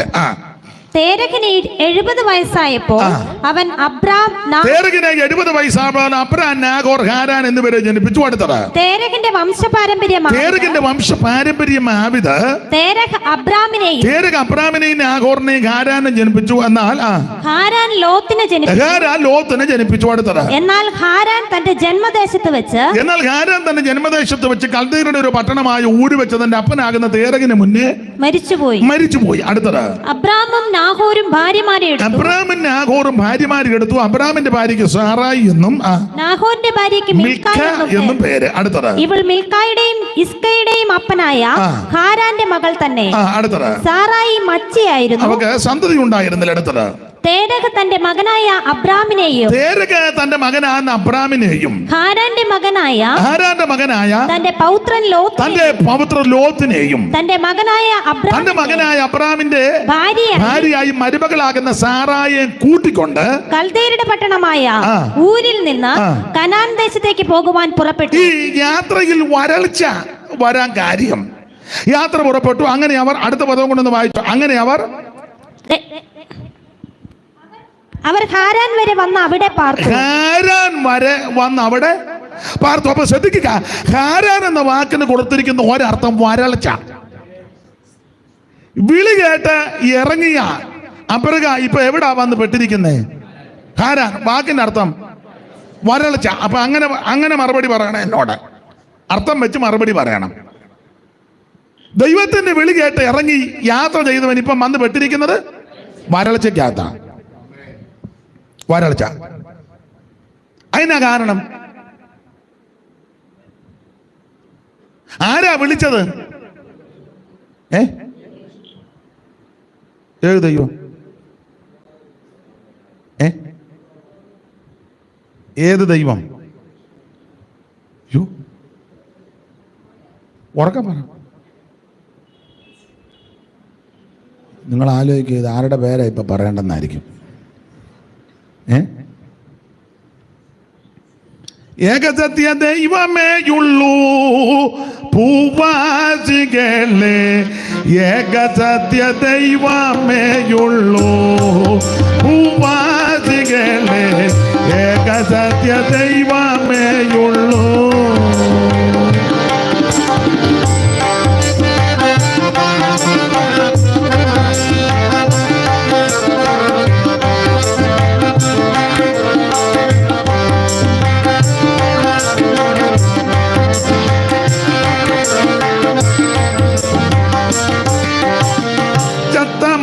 മർത്യാത്മാക്കൾ ദൈവം എന്നു നിരൂപിക്കേണ്ടാരും. ചത്ത മർത്യാത്മാക്കൾ ദൈവം എന്നു നിരൂപിക്കേണ്ടാരും. 10 100 ദൈവങ്ങൾ സത്യദൈവം ഒന്നേയുള്ളൂ. 10 100 ദൈവങ്ങൾ സത്യദൈവം ഒന്നേയുള്ളൂ. ഏക സത്യദൈവമേയുള്ളൂ. ഭൂവാസികളെ ഏക സത്യദൈവമേയുള്ളൂ. ഭൂവാസികളെ ഏക സത്യദൈവമേയുള്ളൂ.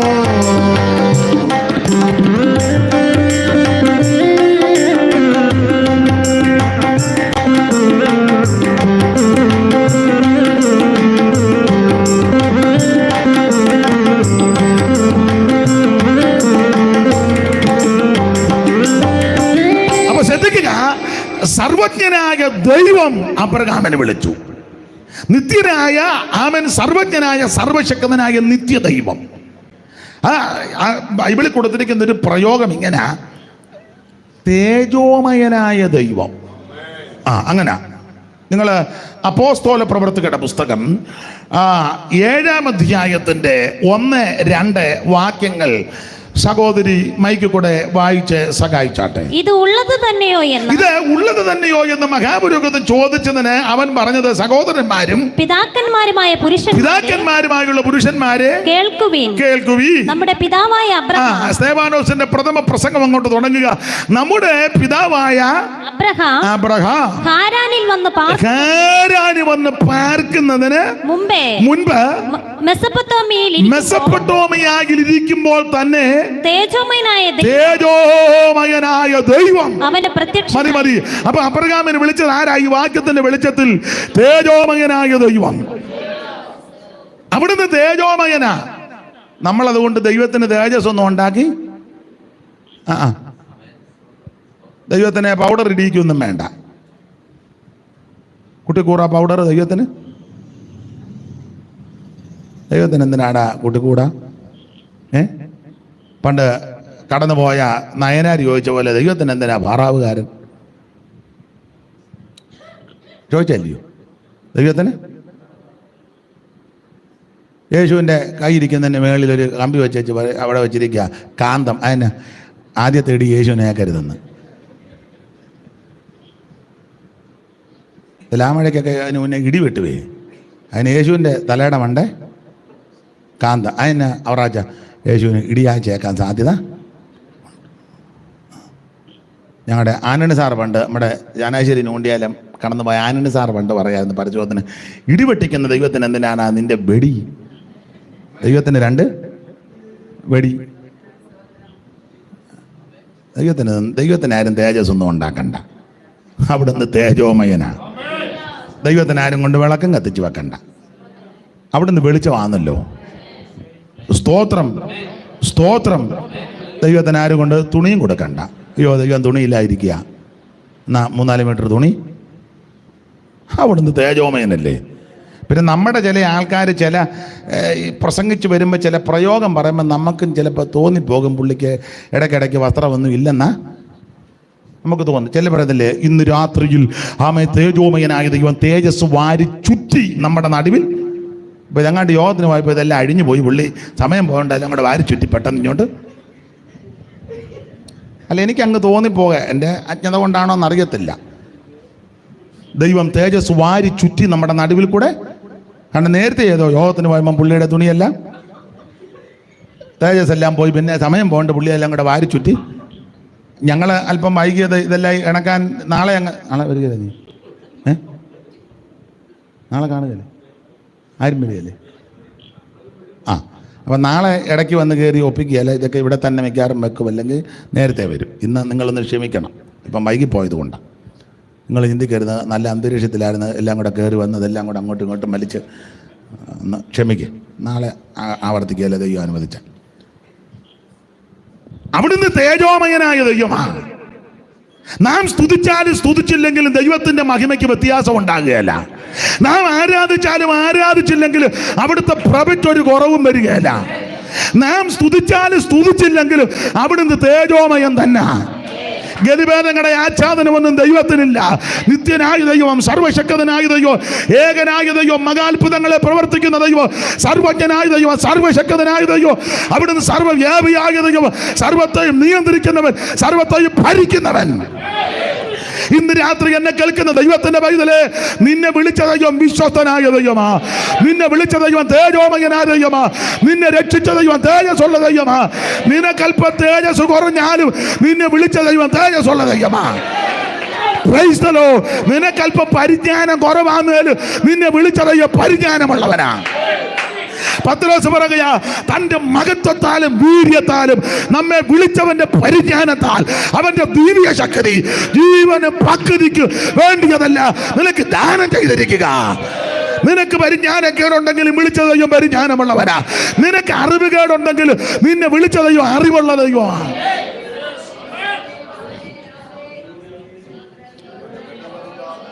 പാട്ട് തെറ്റുകാന്നേ ക്ഷമിക്കണം. ഞാൻ ഇടയ്ക്കിടയ്ക്ക് ഈ രണ്ട് ശീല പാട്ട് പാടും. വിരോധമുണ്ടോ?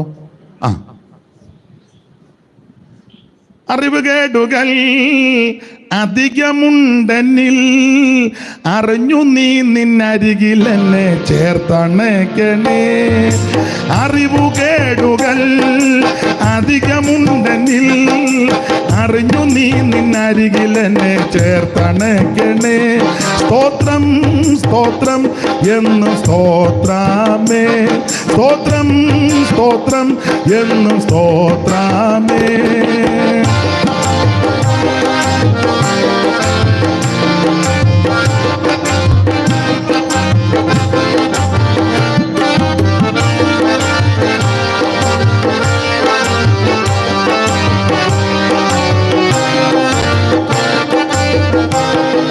സേനയാലല്ല സ്നേഹത്താലത്രേ ജയകിരീടം അണിഞ്ഞു വാഴും രാജൻ നീയല്ലോ.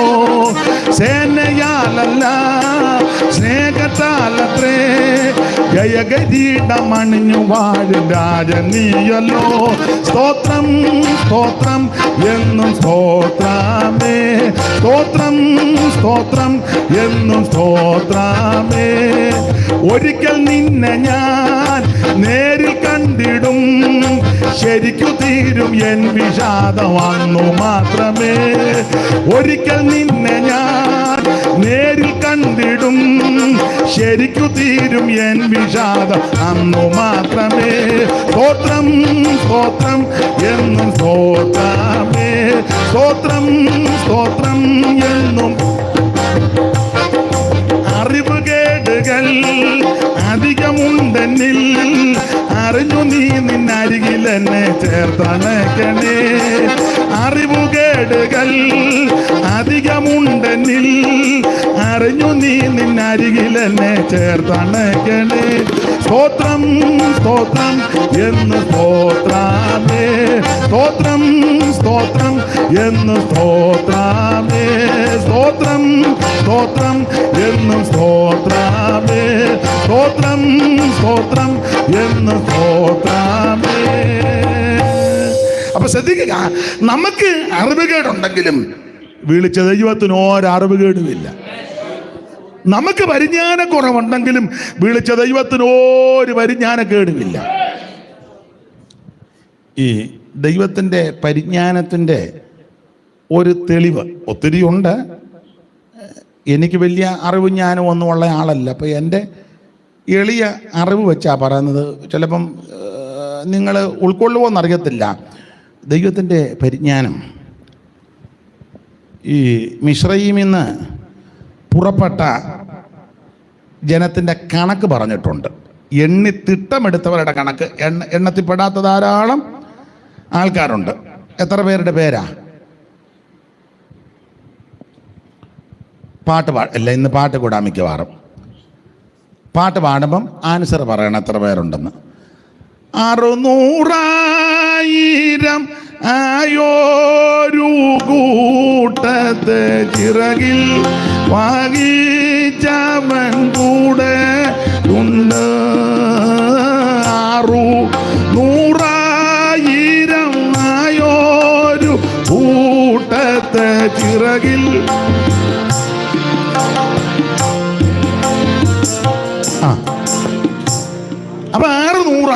എത്ര ആൾക്കാർ? വാക്യം കണ്ടല്ലയോ? ഞാൻ കണ്ട് തപ്പിയെടുക്കുന്നത്. മിടുക്കൻ, ദൈവം അനുഗ്രഹിക്കട്ടെ. അപ്പൊ കാനാള് തന്നെ പുരുഷന്മാരെല്ലാം കൂടെ 6 ലക്ഷം. പിന്നെ പെണ്ണും പെടക്കോടിയും പെറുങ്ങണിയും എല്ലാം കൂടെ 30 ലക്ഷം ഒന്നും അല്ല, ഇഷ്ടം പോലെ. എൻ്റെ ഭാഷ പറഞ്ഞ 30 50 ഒന്നും ആയിരിക്കുകയല്ല. ആണോ? യോടി ന്യായമായൊരു കണക്കെടുത്ത് പുരുഷന്മാർ തന്നെ 6 ലക്ഷം. പഴയ കണക്കാണെങ്കിൽ എണ്ണം കൂടും. ഒരു പുരുഷൻ ഒരു ഭാര്യയെ വെച്ച് കൂട്ടപ്പോൾ എത്രയാ? അന്ന് ഒന്ന് വെച്ചാന്നോ? അന്നത്തെ കാലത്ത് നല്ല ചേലായി. അല്ല, ഒന്ന് വെച്ചങ്ങ് കൂട്ട്. അങ്ങനെ ആകുമ്പോൾ തന്നെ 12. ഇന്നത്തെ കണക്കനുസരിച്ച് 2 പിള്ളേരെ വെച്ച് കൂട്ടിക്കേ.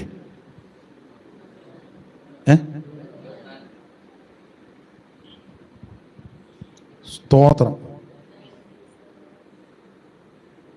അന്ന് 2 ആന്നോ? ചേലായി. ഒരുത്തിന് 70 പിള്ളേരെന്ന് എഴുതി വെച്ചേക്കുന്നു.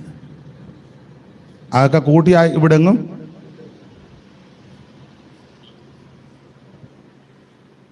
എരുപാൻ്റെ 70 പിള്ളേരെ കൊന്നെന്നാ.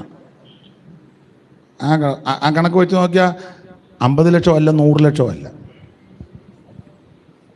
ഇനി തർക്കമൊന്നും വേണ്ട, എന്തായാലും കൊള്ള ലക്ഷക്കണക്കിന് ആൾക്കാർ.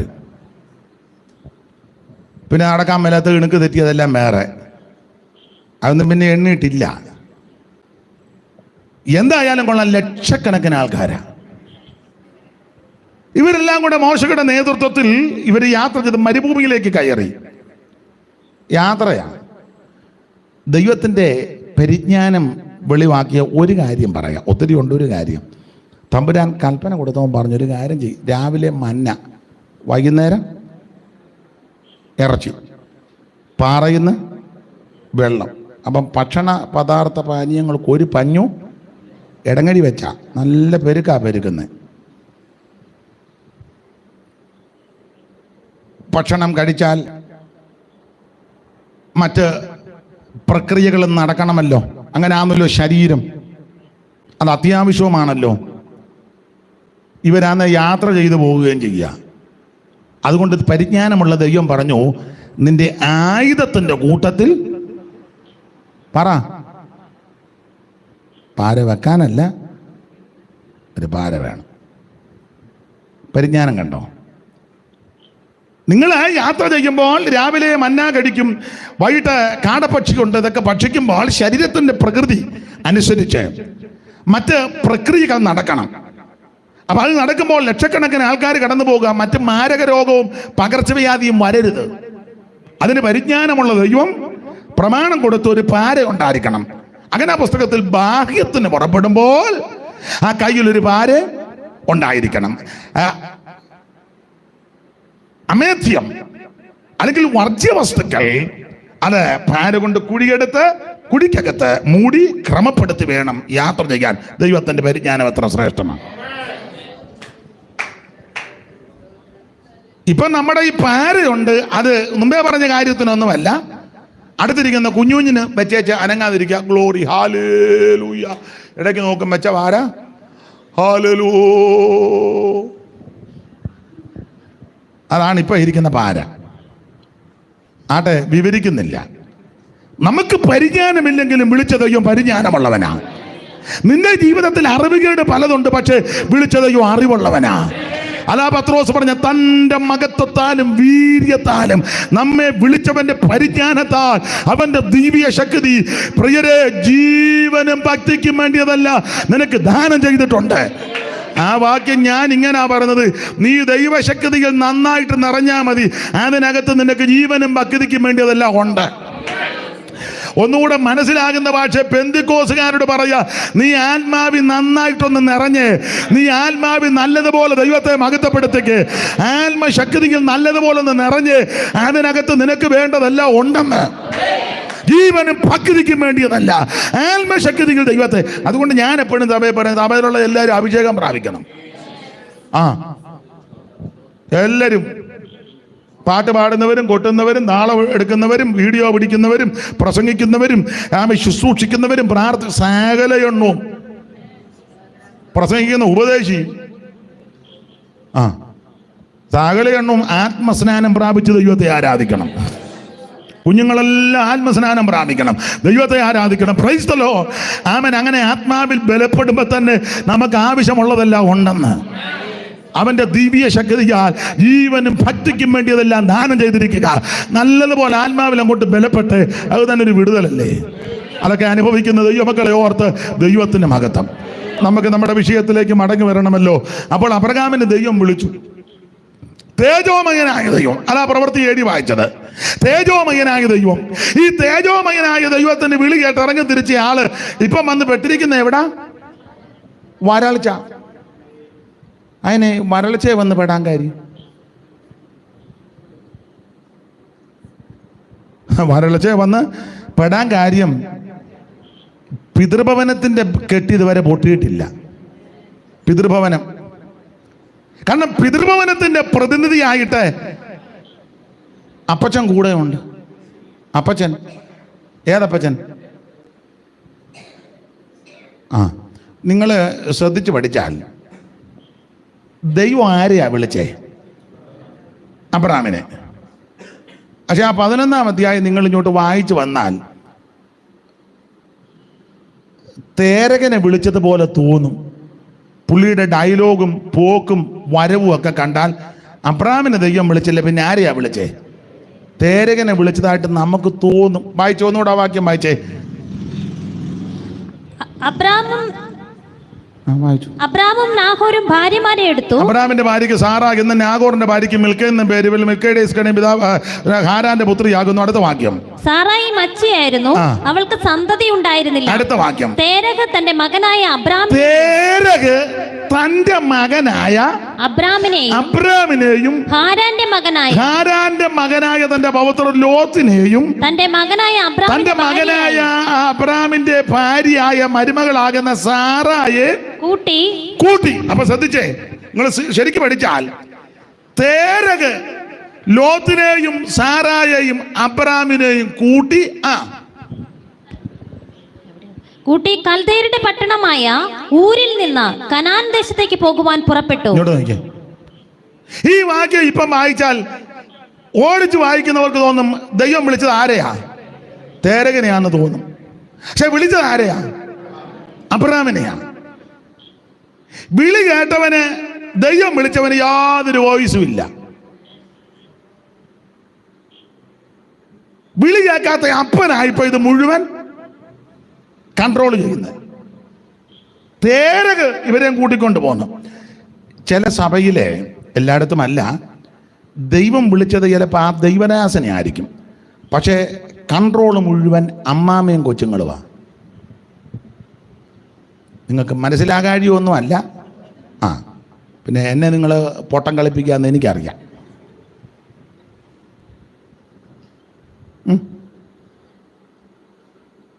ദൈവം വിളിച്ചത് ആ ദൈവദാസനെയാ. ആ ദൈവദാസനാ ദൈവത്തിന്റെ വിളി കേട്ടത്. പക്ഷേ കൺട്രോൾ മുഴുവൻ എവിടാ?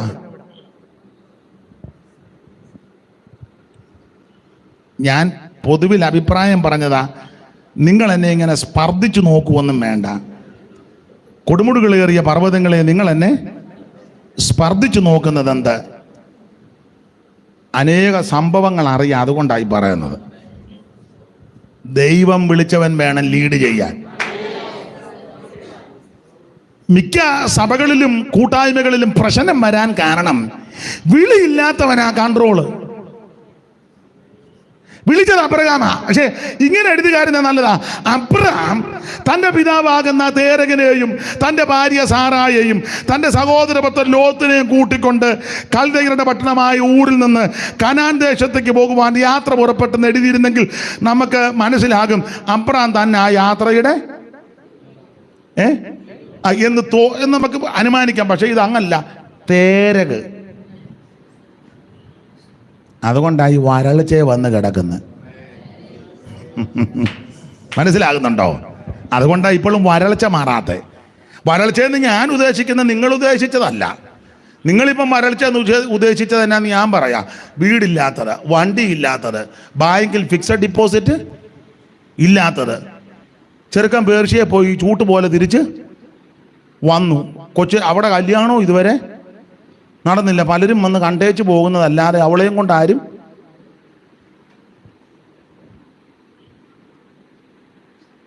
കൂടെ ആശുപത്രി കയറി ഇറങ്ങുന്നത്. നമ്മൾ വരൾച്ചയെന്ന് ഇതൊക്കെയാ. അത് കുഴപ്പമില്ല. ഞാൻ വരൾച്ചയെന്ന് ഉദ്ദേശിച്ചത് ആത്മീക വരൾച്ച. നിനക്ക് പാടാൻ പറ്റുന്നില്ല, പ്രാർത്ഥിക്കാൻ പറ്റുന്നില്ല, ആരാധിക്കാൻ പറ്റുന്നില്ല, കൂട്ടായ്മ കൂടാൻ പറ്റുന്നില്ല, ദൈവത്തെ സ്തുതിക്കാൻ പറ്റുന്നില്ല, കൈയടിക്കാൻ പറ്റുന്നില്ല, നൃത്തം ചെയ്ത് ദൈവത്തെ ആരാധിക്കാൻ പറ്റുന്നില്ല. കാരണം ജീവിതത്തിൽ വരൾച്ചയാ. കാരണം പറയാ, വിട്ടുമാറാത്ത ചില വിഷയങ്ങൾ കുടുംബത്തിനകത്തുണ്ട്. നമ്മുടെ വരൾച്ച മാറണമെങ്കിൽ ദൈവം പറഞ്ഞ കാര്യം അക്ഷരം പ്രതി ഒന്ന് അനുസരിക്കാൻ മുതിർന്ന് യാത്ര ചെയ്ത് എൻ്റെയും നിങ്ങളുടെ ആത്മീക ദാരിദ്ര്യവും വരൾച്ചയും ദൈവം മാറ്റും. ഇത് ഹാരാനി വന്ന് പാർക്കുക. എന്തായാലും വിവരിക്കുന്നില്ല. ആ ഹാരാനിൽ വന്ന് പാർത്തു. അടുത്ത വാക്യം വായിച്ചേ. തേരകിന്റെ ആയുഷ്കാലം 205 സംവത്സരമായിരുന്നു. തേരക് ഹാരാനിൽ വെച്ച് ഏതായാലും തേരക് ഹാരാനിൽ വെച്ച് മരിച്ചു. തേരക് ഹാരാനിൽ വെച്ച് മരിച്ചു. തേരക് മരിച്ചപ്പോൾ ദൈവം 12-ാം അധ്യായത്തിൽ അബ്രാമിനോട് ഇടപെട്ടു. അബ്രാമിനോട് അരുളിച്ചത് എന്തെന്നാ, നീ നിന്റെ ദേശത്തെയും ചാർച്ചക്കാരെയും പിതൃഭവനത്തെ വിട്ട് പുറപ്പെട്ട് ഞാൻ നിന്നെ കാണിപ്പാനിരിക്കുന്ന ദേശത്തേക്ക് പോകും എന്ന് പറഞ്ഞാൽ, നീ ഹാരാനി പാർക്കാനല്ല എന്റെ ഹിതം. ഞാൻ ഉദ്ദേശിച്ച സ്ഥലത്ത് നീ എത്തണം. ചില സാഹചര്യങ്ങളും സമ്മർദ്ദങ്ങളും ചില സാവകാശങ്ങളൊക്കെ നോക്കി ചിലയിടങ്ങളിൽ തമ്പടിക്കാനല്ല ദൈവം നമ്മെ വിളിച്ചു പാർത്തിരിച്ചത്. ദൈവത്തിന്റെ വിളിയുടെ ആഴം മനസ്സിലാക്കി, ഉദ്ദേശം മനസ്സിലാക്കി, എഫേസ്യ ലേഖനത്തിന്റെ ഭാഷ പറഞ്ഞ അവന്റെ വിളിയുടെ ആശ ഇന്ന് നിന്ന് ഗ്രഹിച്ചു മനസ്സിലാക്കി വിളിക്ക് യോഗ്യമായി യാത്ര ചെയ്താൽ, മുൻപോട്ട് പോയാൽ നിന്റെ ജീവിതത്തിന്റെ വരൾച്ചയും തകർച്ചയും മാറ്റി ഉദ്ദേശിക്കുന്ന സ്ഥലത്ത് ദൈവം നിന്നെ എത്തിക്കും. Price the Lord. അങ്ങനെ യാത്ര ചെയ്ത് ഓടിച്ച് മുമ്പോട്ട് പോകാം. യാത്ര ചെയ്ത് മുമ്പോട്ട് പോയി. അപ്രകാരം കനാനിൽ വന്നു. കനാനി വന്ന ഉടനെ പുള്ളി ഒരു യാഗപീഠം അങ്ങ് പണിതു. 12-ാം അധ്യായത്തിന്റെ 8 മുതൽ വായിച്ചേ. അവൻ അവിടെ നിന്ന് ബേതേലിന് കിഴക്കുള്ള മലയ്ക്ക് പുറപ്പെട്ടു. ബേതേൽ പടിഞ്ഞാറും ഹായി കിഴക്കുമായി കൂടാരമടിച്ചു. അവിടെ അവൻ യഹോവയ്ക്ക് ഒരു യാഗപീഠം പണിതു. അപ്പോൾ അബ്രഹാം ഇപ്പം വിളിക്ക് യോഗ്യമായിട്ട് അങ്ങോട്ട് പോകുക. യാഗപീഠം ആരാധനയെ കാണിക്കുന്നതാ. അങ്ങനെ അപ്പൊ യാത്ര ചെയ്ത് യാഗപീഠം പണിത് ദൈവത്തെ ഈ പിതൃഭവനവും ചാർച്ചയെല്ലാം കണ്ടമാനം കടന്നു കുഴഞ്ഞാൽ ആരാധന ശരിയാകുകയല്ല. ഇപ്പോഴും പലരുടെ ആരാധന ശരിയല്ലല്ലോ. കാരണം പാരമ്പര്യങ്ങൾ പലതും ഇതുവരെ വിട്ടിട്ടില്ല. ഒത്തിരി നമ്മൾ വിടേണ്ടതുണ്ട്. ആ ഭാഗത്തേക്ക് ഇപ്പം പോകുന്നില്ല. ദൈവം അനുവദിക്കാൻ നാളെ. ഇവിടെ യാഗപീഠം പണിത് ദൈവത്തെ ആരാധിക്കുക. ഇങ്ങനെ ആരാധിച്ച് അപ്രകാരം അല്പം കഴിഞ്ഞ് ഒരു ചെറിയ അപാകത വന്നു. ചെറുതല്ല, വലുതാ. പാളിച്ച. അബ്രഹാമിൻ്റെ ജീവിതത്തിലെയും ഒരു ചെറിയ പാളിച്ച. അബ്രഹാം ക്ഷാമം വന്നപ്പോൾ നേരെ മിസ്രയീമിലോട്ട് പോയി. 12:10. ദേശത്ത് ക്ഷാമമുണ്ടായി. ദേശത്ത് ക്ഷാമം കഠിനമായി തീർന്നത് കൊണ്ട് അബ്രഹാം മിസ്രയീമിൽ ചെന്ന് പാർപ്പാൻ അവിടേക്ക് പോയി. കണ്ടോ, ദേശത്ത് ക്ഷാമം വന്നപ്പോൾ അബ്രഹാം നേരെ മിസ്രയീമിലോട്ട് പോയി. ഓടിച്ചു മുമ്പോട്ട് പോയി. അബ്രഹാം മിസ്രയീമിൽ പോയതിന്റെ കെടുതി ഇന്ന് വരെ തീർന്നിട്ടില്ല. വിളി കേട്ടവൻ റൂട്ട് മാറി വേറെ വഴിക്ക് തിരിഞ്ഞാൽ അവൻ മാത്രമല്ല അനുഭവിക്കുന്നത്, അവനോട് ബന്ധപ്പെട്ട് നിൽക്കുന്ന മുഴുവൻ എണ്ണം അനുഭവിക്കും. കനാലിലോട്ട് പോകേണ്ട പുള്ളി ക്ഷാമം വന്നപ്പോൾ നേരെ മിസ്രയീമിലോട്ട് പോയി. ചതഞ്ഞ ഓടക്കോലാകുന്ന മിസ്രയീമിനെ ആശ്രയിക്കരുതെന്ന അബ്രഹാം നേരെ ഈ പോകുക മാത്രമല്ല, പോകാൻ നേരത്ത് സിസ്റ്റർ സാറായോട് പറഞ്ഞു, പിന്നെ നമ്മൾ മിസ്രയീമിലോട്ട് പോകാമെന്ന് പറഞ്ഞു. അപ്പോൾ അമ്മാമ്മ പറഞ്ഞു, കനാനിൽ പോകാമെന്ന് പറഞ്ഞാന്നല്ലോ നമ്മൾ അവിടുന്ന് ഇറങ്ങി. നിങ്ങൾ ഇടയ്ക്കിടയ്ക്ക് പാട്ടുമൊക്കെ പാടുമായിരുന്നല്ലോ, മനോഹരമായ കനാൻ. അബ്രഹാം പറഞ്ഞു പാട്ടൊക്കെ പാടും, അതിപ്പോഴും ഞാൻ പാടും, പക്ഷെ നമ്മൾ സാഹചര്യം കൂടെ നോക്കണം. നമ്മളിപ്പം കനാനിൽ പോകത്തില്ല, നമ്മൾ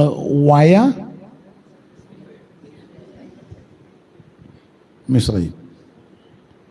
അമ്മ പറഞ്ഞു കഴിഞ്ഞ ആഴ്ച നിങ്ങൾ കൊയറിൽ നിന്ന് കരങ്ങൾ വീശി വീശി പാടാൻ നിങ്ങൾ പാടിയാടുന്നല്ലോ.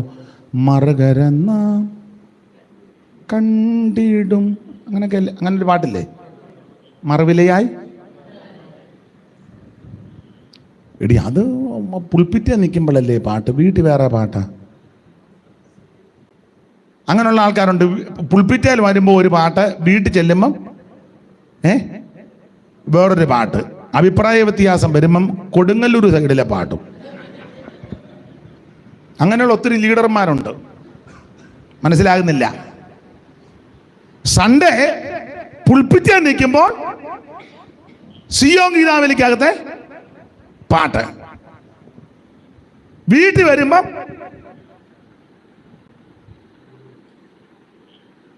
അസ്തോദിയരുടെ പാട്ട്. അഭിപ്രായ വ്യത്യാസം അമ്മായിമ്മയും മരുമകളും ചേട്ടനും അനിയനും നാത്തൂനും അല്ലെ അയലത്തുകാരുമായിട്ട് അഭിപ്രായ വ്യത്യാസം വരുമ്പം എവിടുത്തെ പാട്ടാ? മുമ്പേ ഞാൻ പറഞ്ഞല്ലോ സ്ഥലം.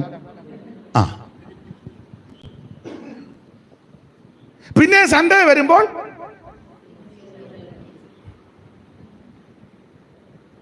നീ സൺഡേയിലെ പാട്ട് തന്നെ വേണം മൺഡേയിലും പാടാൻ.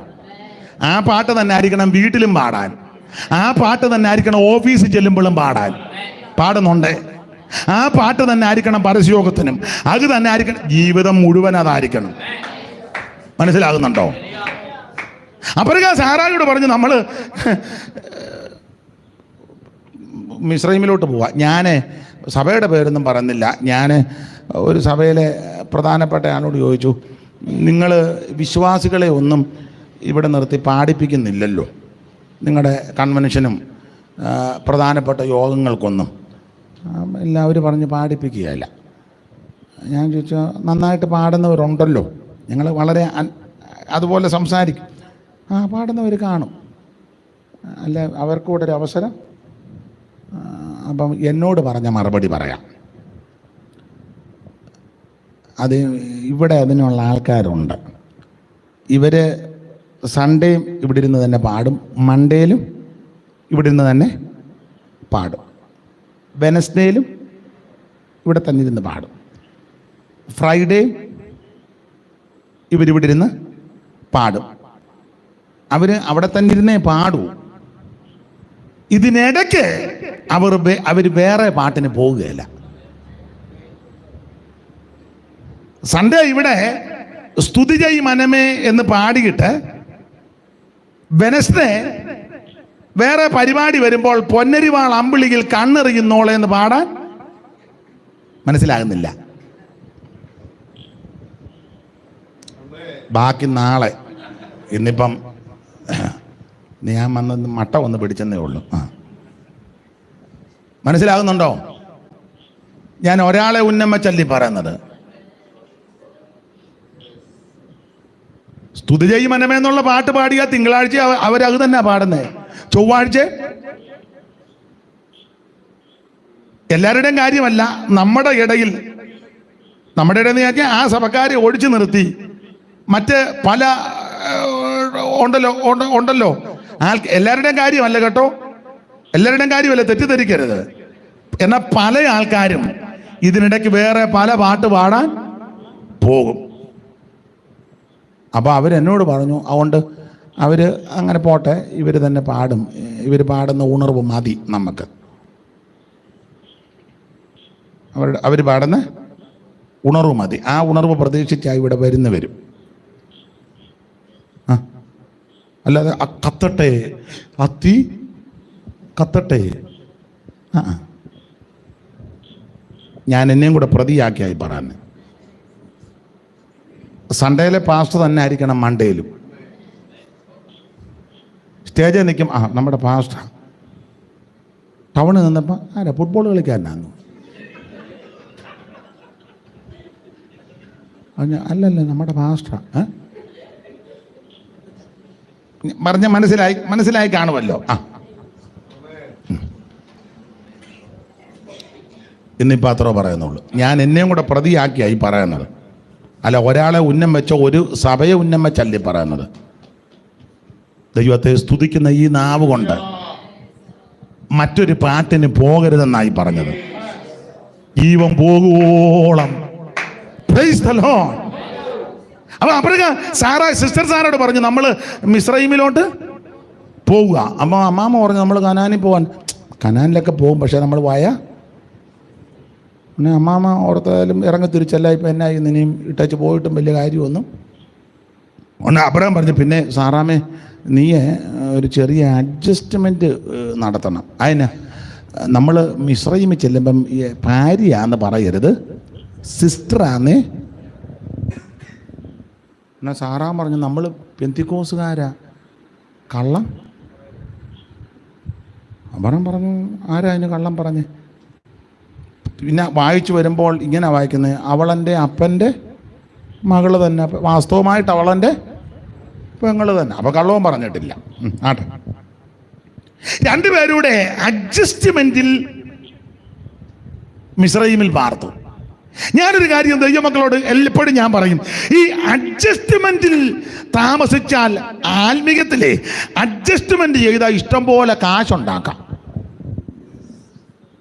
അഡ്ജസ്റ്റ്മെന്റിൽ പോയാൽ കോടികൾ സമ്പാദിക്കാം. എന്നാൽ നീ പ്രമാണത്തിനും ഉപദേശത്തിനും പരമാർത്ഥത്തിനും നീതിക്കും ന്യായത്തിനും നിന്ന് നിനക്കൊന്നും ഉണ്ടാക്കാൻ ഒക്കുകയല്ല, ഒക്കത്തില്ല. അഡ്ജസ്റ്റ്മെന്റിൽ ഒന്ന് പോയ ഒരു കുഴപ്പം കോടികൾ ഉണ്ടാക്കാം. വായിച്ച അഡ്ജസ്റ്റ്മെന്റിലായിരുന്നു മിസ്രൈമിലെ ജീവിതം. അതുകൊണ്ട് എന്തോ സംഭവിച്ചു? 13-ന്റെ 1 വായിരു വേഗത്തിൽ.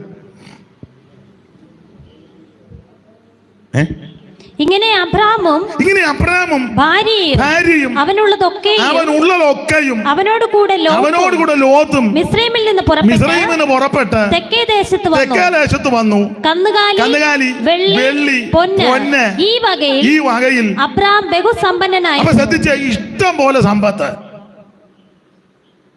ഇത് മിസ്രൈമിൽ പാർത്ത കാലത്ത് കണ്ടമാനം സമ്പത്ത് കിട്ടി, ഇഷ്ടം പോലെ. ഞാനൊരു 10-13 കൊല്ലം മിസ്രൈമിൽ പാർത്തെന്നാണ്. ആ മിസ്രൈമിലെ ജീവിതം അഡ്ജസ്റ്റ്മെന്റ് ആയിരുന്നു. പെങ്ങളാന്നേ ആര് ചോദിച്ചാലും പെങ്ങളാന്നേ പറയാവോ, വൈഫാന്ന് അഡ്ജസ്റ്റ്മെന്റ്. ആ പാർപ്പിൽ ഇഷ്ടം പോലെ സ്വത്തുണ്ടാക്കി കിട്ടി.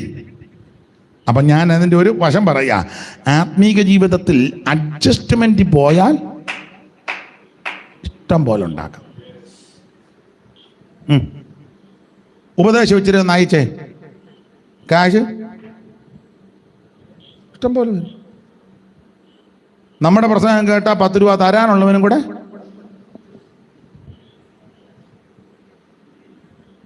സ്തോത്രം. ഒരിക്കൽ പണ്ടൊരാളിനോട് പറഞ്ഞു അനീഷ് കുറച്ചുകൂടെ ഒക്കെ ശ്രദ്ധിക്കണം. ഞാൻ ചോദിച്ചാൽ എന്തുവാ, ഇങ്ങനൊന്നും പ്രസംഗിക്കരുത്, കുറച്ചൊക്കെ ഒന്ന് അഡ്ജസ്റ്റ് ചെയ്യണം. ഞാൻ ചോദിച്ചു എങ്ങനെ അതിൻ്റെ മാർഗം. അപ്പോൾ പുള്ളി അതിൻ്റെ മാർഗമൊക്കെ പറഞ്ഞു. എന്നിട്ട് എന്നോടൊരു പുള്ളിയൊരു സാക്ഷ്യവും പറഞ്ഞു. ഞാനങ്ങനെ അഡ്ജസ്റ്റ് ചെയ്ത് ഒരു സ്ഥലത്ത് പ്രസംഗിച്ചപ്പോൾ ഒരമ്മാമ്മ എനിക്ക് അന്ന് പറഞ്ഞത്, ഇപ്പോഴല്ല വർഷങ്ങൾക്ക് മുമ്പാണ്, എനിക്ക് 9 ലക്ഷത്തിൻ്റെ വണ്ടി തന്നെന്ന് പറഞ്ഞു. അഡ്ജസ്റ്റ് ചെയ്തതാണ്. അപ്പം ഞാൻ അന്ന് പറഞ്ഞിടാ, ഞാനിപ്പം കുറേ നാളായി പ്രസംഗം തുടങ്ങിയിട്ട് ഇന്ന് വരെ ഒരമ്മാമ്മ എനിക്കൊരു വണ്ടി തന്നിട്ടില്ല. ഒരു സൈക്കിൾ പോലും ഒരമ്മാമ്മ എനിക്ക്, അമ്മാമ്മമാരില്ലായിട്ടാന്നോ വണ്ടിയില്ലായിട്ടാന്നോ? ഇഷ്ടം പോലെ. നമ്മുടെ പ്രസംഗം കേട്ടാ ഒരുമാതിരിപ്പെട്ട അമ്മാമ്മമാരും അപ്പാപ്പന്മാരും നമ്മൾ ചെന്ന വണ്ടിയുടെ കാറ്റൂരിവിടാനാ പരിശ്രമിക്കുന്നു. അവിടെ വണ്ടി കള്ളു വെച്ചേക്കാൻ പറയും. ഈ ആത്മീകത്തിൽ അഡ്ജസ്റ്റ് ചെയ്തേ ആൾക്കാർക്കും തൃപ്തി വരും. അവർ പറ പുള്ളി ആരെയും പിണക്കത്തില്ല കേട്ടോ, കുഴപ്പമില്ല. തന്നെയല്ലേ പുള്ളിയെ നമുക്ക് വിളിച്ചാൽ പുള്ളി നന്നായിട്ട് ഇളക്കും. കാരണം പുള്ളിക്ക് പണ്ട് കേറ്ററിംഗ് ആയിരുന്നു. അവിയലും ഒലത്തിറച്ചിയൊക്കെ നന്നായിട്ട് അവിടെയല്ലേ കൂടുതൽ സാധനം ഇളക്കേണ്ടത്. ഒരു കാര്യം ദൈവമക്കളോട് പറയാം, ആത്മീക ജീവിതത്തിൽ ശുശ്രൂഷയിൽ അഡ്ജസ്റ്റ് ചെയ്താൽ ഇഷ്ടം പോലെ ഉണ്ടാക്കാം. പക്ഷേ എന്നും മനസാക്ഷിക്ക് കുത്തലുണ്ടാകും. അങ്ങനെയുള്ളവരോട് ചോദിച്ചു. ഇവിടെ നല്ല പ്യുവർ പെന്തിക്കോസ് ഉപദേശം പ്രസംഗിച്ച പല ആൾക്കാരും വേറെ രാജ്യങ്ങളിൽ ചെന്ന് വേറെ ഉപദേശത്തിൽ കൂടി തിരിച്ചു വന്ന് കോടികൾ സമ്പാദിച്ചു. പക്ഷെ അന്നും ഇന്നും ഈ കറക്റ്റ് ഉപദേശത്തിന് വേണ്ടി നിന്ന ദൈവദാസന്മാർ പലരുണ്ട്. അവർക്കൊത്തിരി സ്വത്തൊന്നും ഉണ്ടാക്കാനൊത്തില്ല, പേരും പ്രശസ്തിയും ഒന്നും അധികം കിട്ടില്ല. പക്ഷെ ഒരു കാര്യം പറയാം, അവർ മുട്ടുമടക്കുമ്പോൾ മനസാക്ഷിക്ക് ഒരു കുഴപ്പവും വരികയില്ല. ലോകത്തിന്റെ ദൃഷ്ടിയിൽ, മറ്റുള്ളവരുടെ ദൃഷ്ടിയിൽ ചിലപ്പം വലിയ വീടൊന്നും വെച്ച് കാണുകയല്ല, 2-3 കോടിയുടെ വണ്ടിയൊന്നും കണ്ടെന്ന് വരികയല്ല, വലിയ പ്രതാപം പ്രശസ്തി ഒന്നും കിട്ടിയെന്നും വരികയല്ല. ലോകക്കാരുടെ മറ്റുള്ളവരുടെ ദൃഷ്ടിയിൽ അവര് മണ്ടന്മാരാ, കഴിവില്ലാത്തവരാ, പോഷന്മാരാ. നമ്മൾ പറയില്ല, ഓ ഇത്രയായിട്ടും രക്ഷപ്പെട്ടില്ല കേട്ടോ, പുള്ളിക്ക് ഒത്തിരി അവസരം കിട്ടിയതാ. പക്ഷെ ഒരു കാര്യം പറയാം, മുഴങ്കാലം അടക്കുമ്പം നല്ല പ്രാഗൽഭ്യമാണ്. അതല്ലേ ഏറ്റവും വലുത്, അതാ ഏറ്റവും വലുത്. മറ്റേത് കോടിക്കണക്കിന് സമ്പാദിച്ചു, ആൾക്കാർക്കൊക്കെ വലിയ കാര്യമൊക്കെയാ. പക്ഷേ അവർ വ്യക്തിപരമായിട്ടിരിക്കുമ്പോൾ എന്നും മനസാക്ഷിക്ക് കുത്തൽ വരും. അതുകൊണ്ട് ഞാൻ ദൈവകൃപയെ ശരണപ്പെട്ട് പറയാം, നിങ്ങൾക്ക് വലിയ പേരും പ്രശസ്തിയും സ്ഥാനവും മാനവും ഒന്നും ലഭിച്ചില്ലെങ്കിലും നല്ലൊരു മനസാക്ഷിയുണ്ടോ? ദൈവസന്നിധി മുഴങ്കാലം അടക്കുമ്പോൾ മനസാക്ഷി കുറ്റം വിധിക്കുന്നില്ലെങ്കിൽ രക്ഷപ്പെട്ടെന്നുള്ളതാണ്. ദൈവത്തോട് പ്രാഗൽഭ്യമുണ്ടായിരിക്കണം. Price the Lord. അതുകൊണ്ട് ആമേൻ, ഉപദേശത്തിന് വേണ്ടി നിൽക്കുവാൻ, പ്രമാണത്തിന് വേണ്ടി നിൽക്കുവാൻ, പ്രതിഷ്ഠയോടെ നിൽക്കുവാൻ ഇന്ന് രാത്രി ആര് സമർപ്പിക്കും അവരെ ദൈവം അനുഗ്രഹിക്കും. നിനക്ക് നിന്റെ സന്തതിക്ക് ഒരു ദോഷവും വരികയില്ല. നിന്റെ സന്തതി അധപ്പതിക്കാൻ ദൈവം അനുവദിക്കത്തില്ല. നിന്റെ കുടുംബത്തിന് അനർത്ഥം വരാൻ ദൈവം അനുവദിക്കത്തില്ല. നിനക്ക് നാശം വരാൻ ദൈവം അനുവദിക്കത്തില്ല. നീതിമാന്റെ സന്ധി അപ്പം ഇരക്കത്തില്ല. യഹോവ ഭക്തന് ദൃഢധൈര്യമുണ്ട്, അവന്റെ മക്കൾക്ക് ശരണമുണ്ട്. ഇന്ന് രാത്രി പ്രമാണത്തിന് വേണ്ടി, വ്യവസ്ഥയ്ക്ക് വേണ്ടി നിൽക്കുന്ന ദൈവത്തിന്റെ പൈതല്, നിനക്ക് നിന്റെ കുടുംബത്തിന് ദോഷം വരാൻ ദൈവം അനുവദിക്കത്തില്ല. ദൈവത്തിന് മഹത്വം, ദൈവത്തിന് മഹത്വം, ദൈവത്തിന് മഹത്വം. നിനക്ക് ദോഷം വരാൻ ദൈവം അനുവദിക്കത്തില്ല. യഹോവ നിന്നെ ചുറ്റി പരിപാലിക്കും. യഹോവയുടെ ദോഷവും തെറ്റാതെ വേണം നിന്നെ പരിപാലിക്കും. അവൻ നിന്റെ പ്രാണനെ പരിപാലിക്കും. യഹോവ നിന്റെ ഗമനത്തെയും ആഗമനത്തെയും ഇന്ന് മുതൽ എന്നേക്ക് പരിപാലിക്കും. അനർത്ഥങ്ങൾ വ്യസനത്തിന് കാരണമായി ഭവിക്കാതെ അനർത്ഥ ദിവസത്തിൽ കൂടാരത്തിൽ ഒളിപ്പിച്ച് തിരുനിവാസത്തിന്റെ മറവിൽ നിന്നെ മറച്ച് ഒരാ പാറമേൽ നിന്നെ ഉയർത്തുന്ന ഒരു ദൈവമുണ്ട്. ദൈവത്തിന് മഹത്വം, ദൈവത്തിന് മഹത്വം, ദൈവത്തിന് മഹത്വം, ദൈവത്തിന് മഹത്വം, ദൈവത്തിന് മഹത്വം, ദൈവത്തിന് മഹത്വം, ദൈവത്തിന് മഹത്വം, ദൈവത്തിന് മഹത്വം, ദൈവത്തിന് മഹത്വം, ദൈവത്തിന് മഹത്വം, ദൈവത്തിന് മഹത്വം, ദൈവത്തിന് മഹത്വം.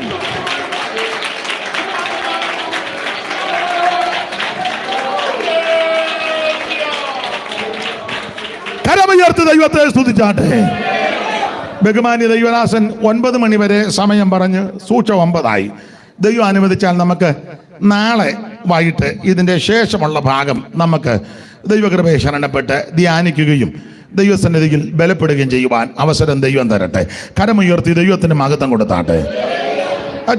രോഗദുഃഖം ഏറിടും നേരം ഇഷ്ടദായകനാം യേശു ആശ്വാസമേകും. പാട്ടുകാർ വന്നാട്ടെ.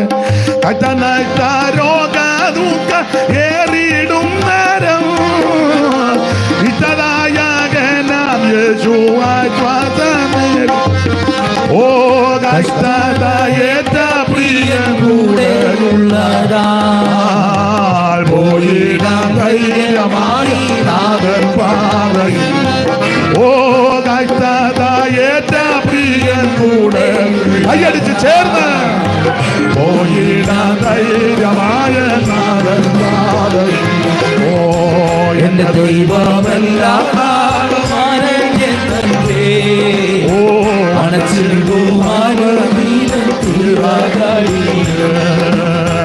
എന്റെ ദൈവമെല്ലാം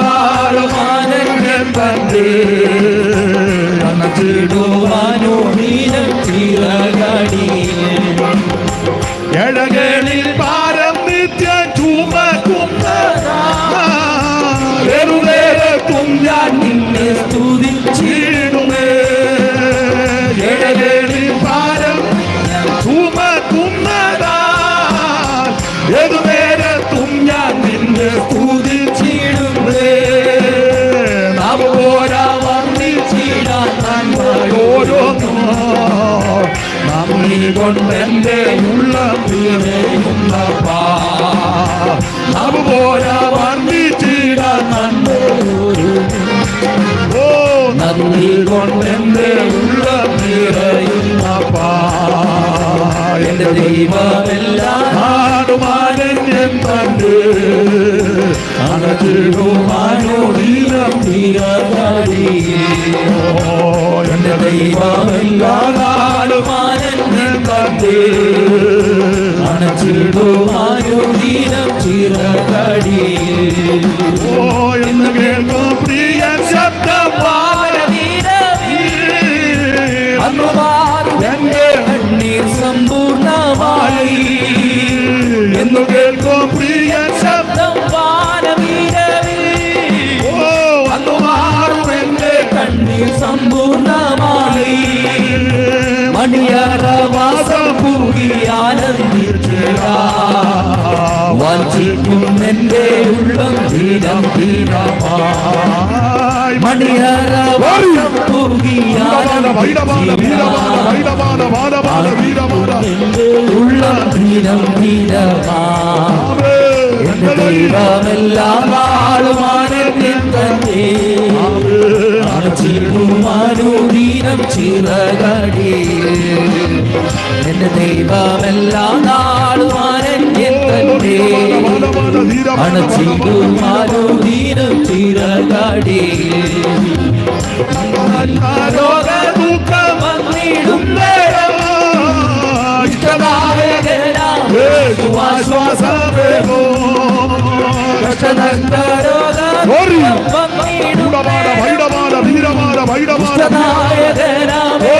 ആശ്വാസമേകോ പ്രിയൻ കൂടെയുള്ളതാ. പോയിടാം ധൈര്യമാണ് നാഥൻ പാതയിൽ പ്രിയൻ കൂടെയുള്ളതാ. പോയിടാം ധൈര്യമായി നാഥൻ പാതയിൽ ദൈവമെല്ലാം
അടയല ഘടക സമനവ ദിബിബി കബലവ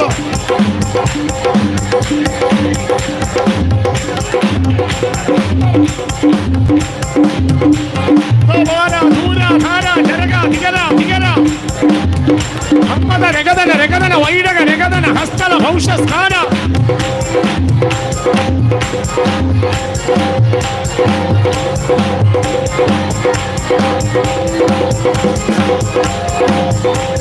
ഹസ്തല ഭൗഡല റംധല ഭൗഡല റംധല ജാനവ റംധല വൈശേ ധാരേ ധാരേ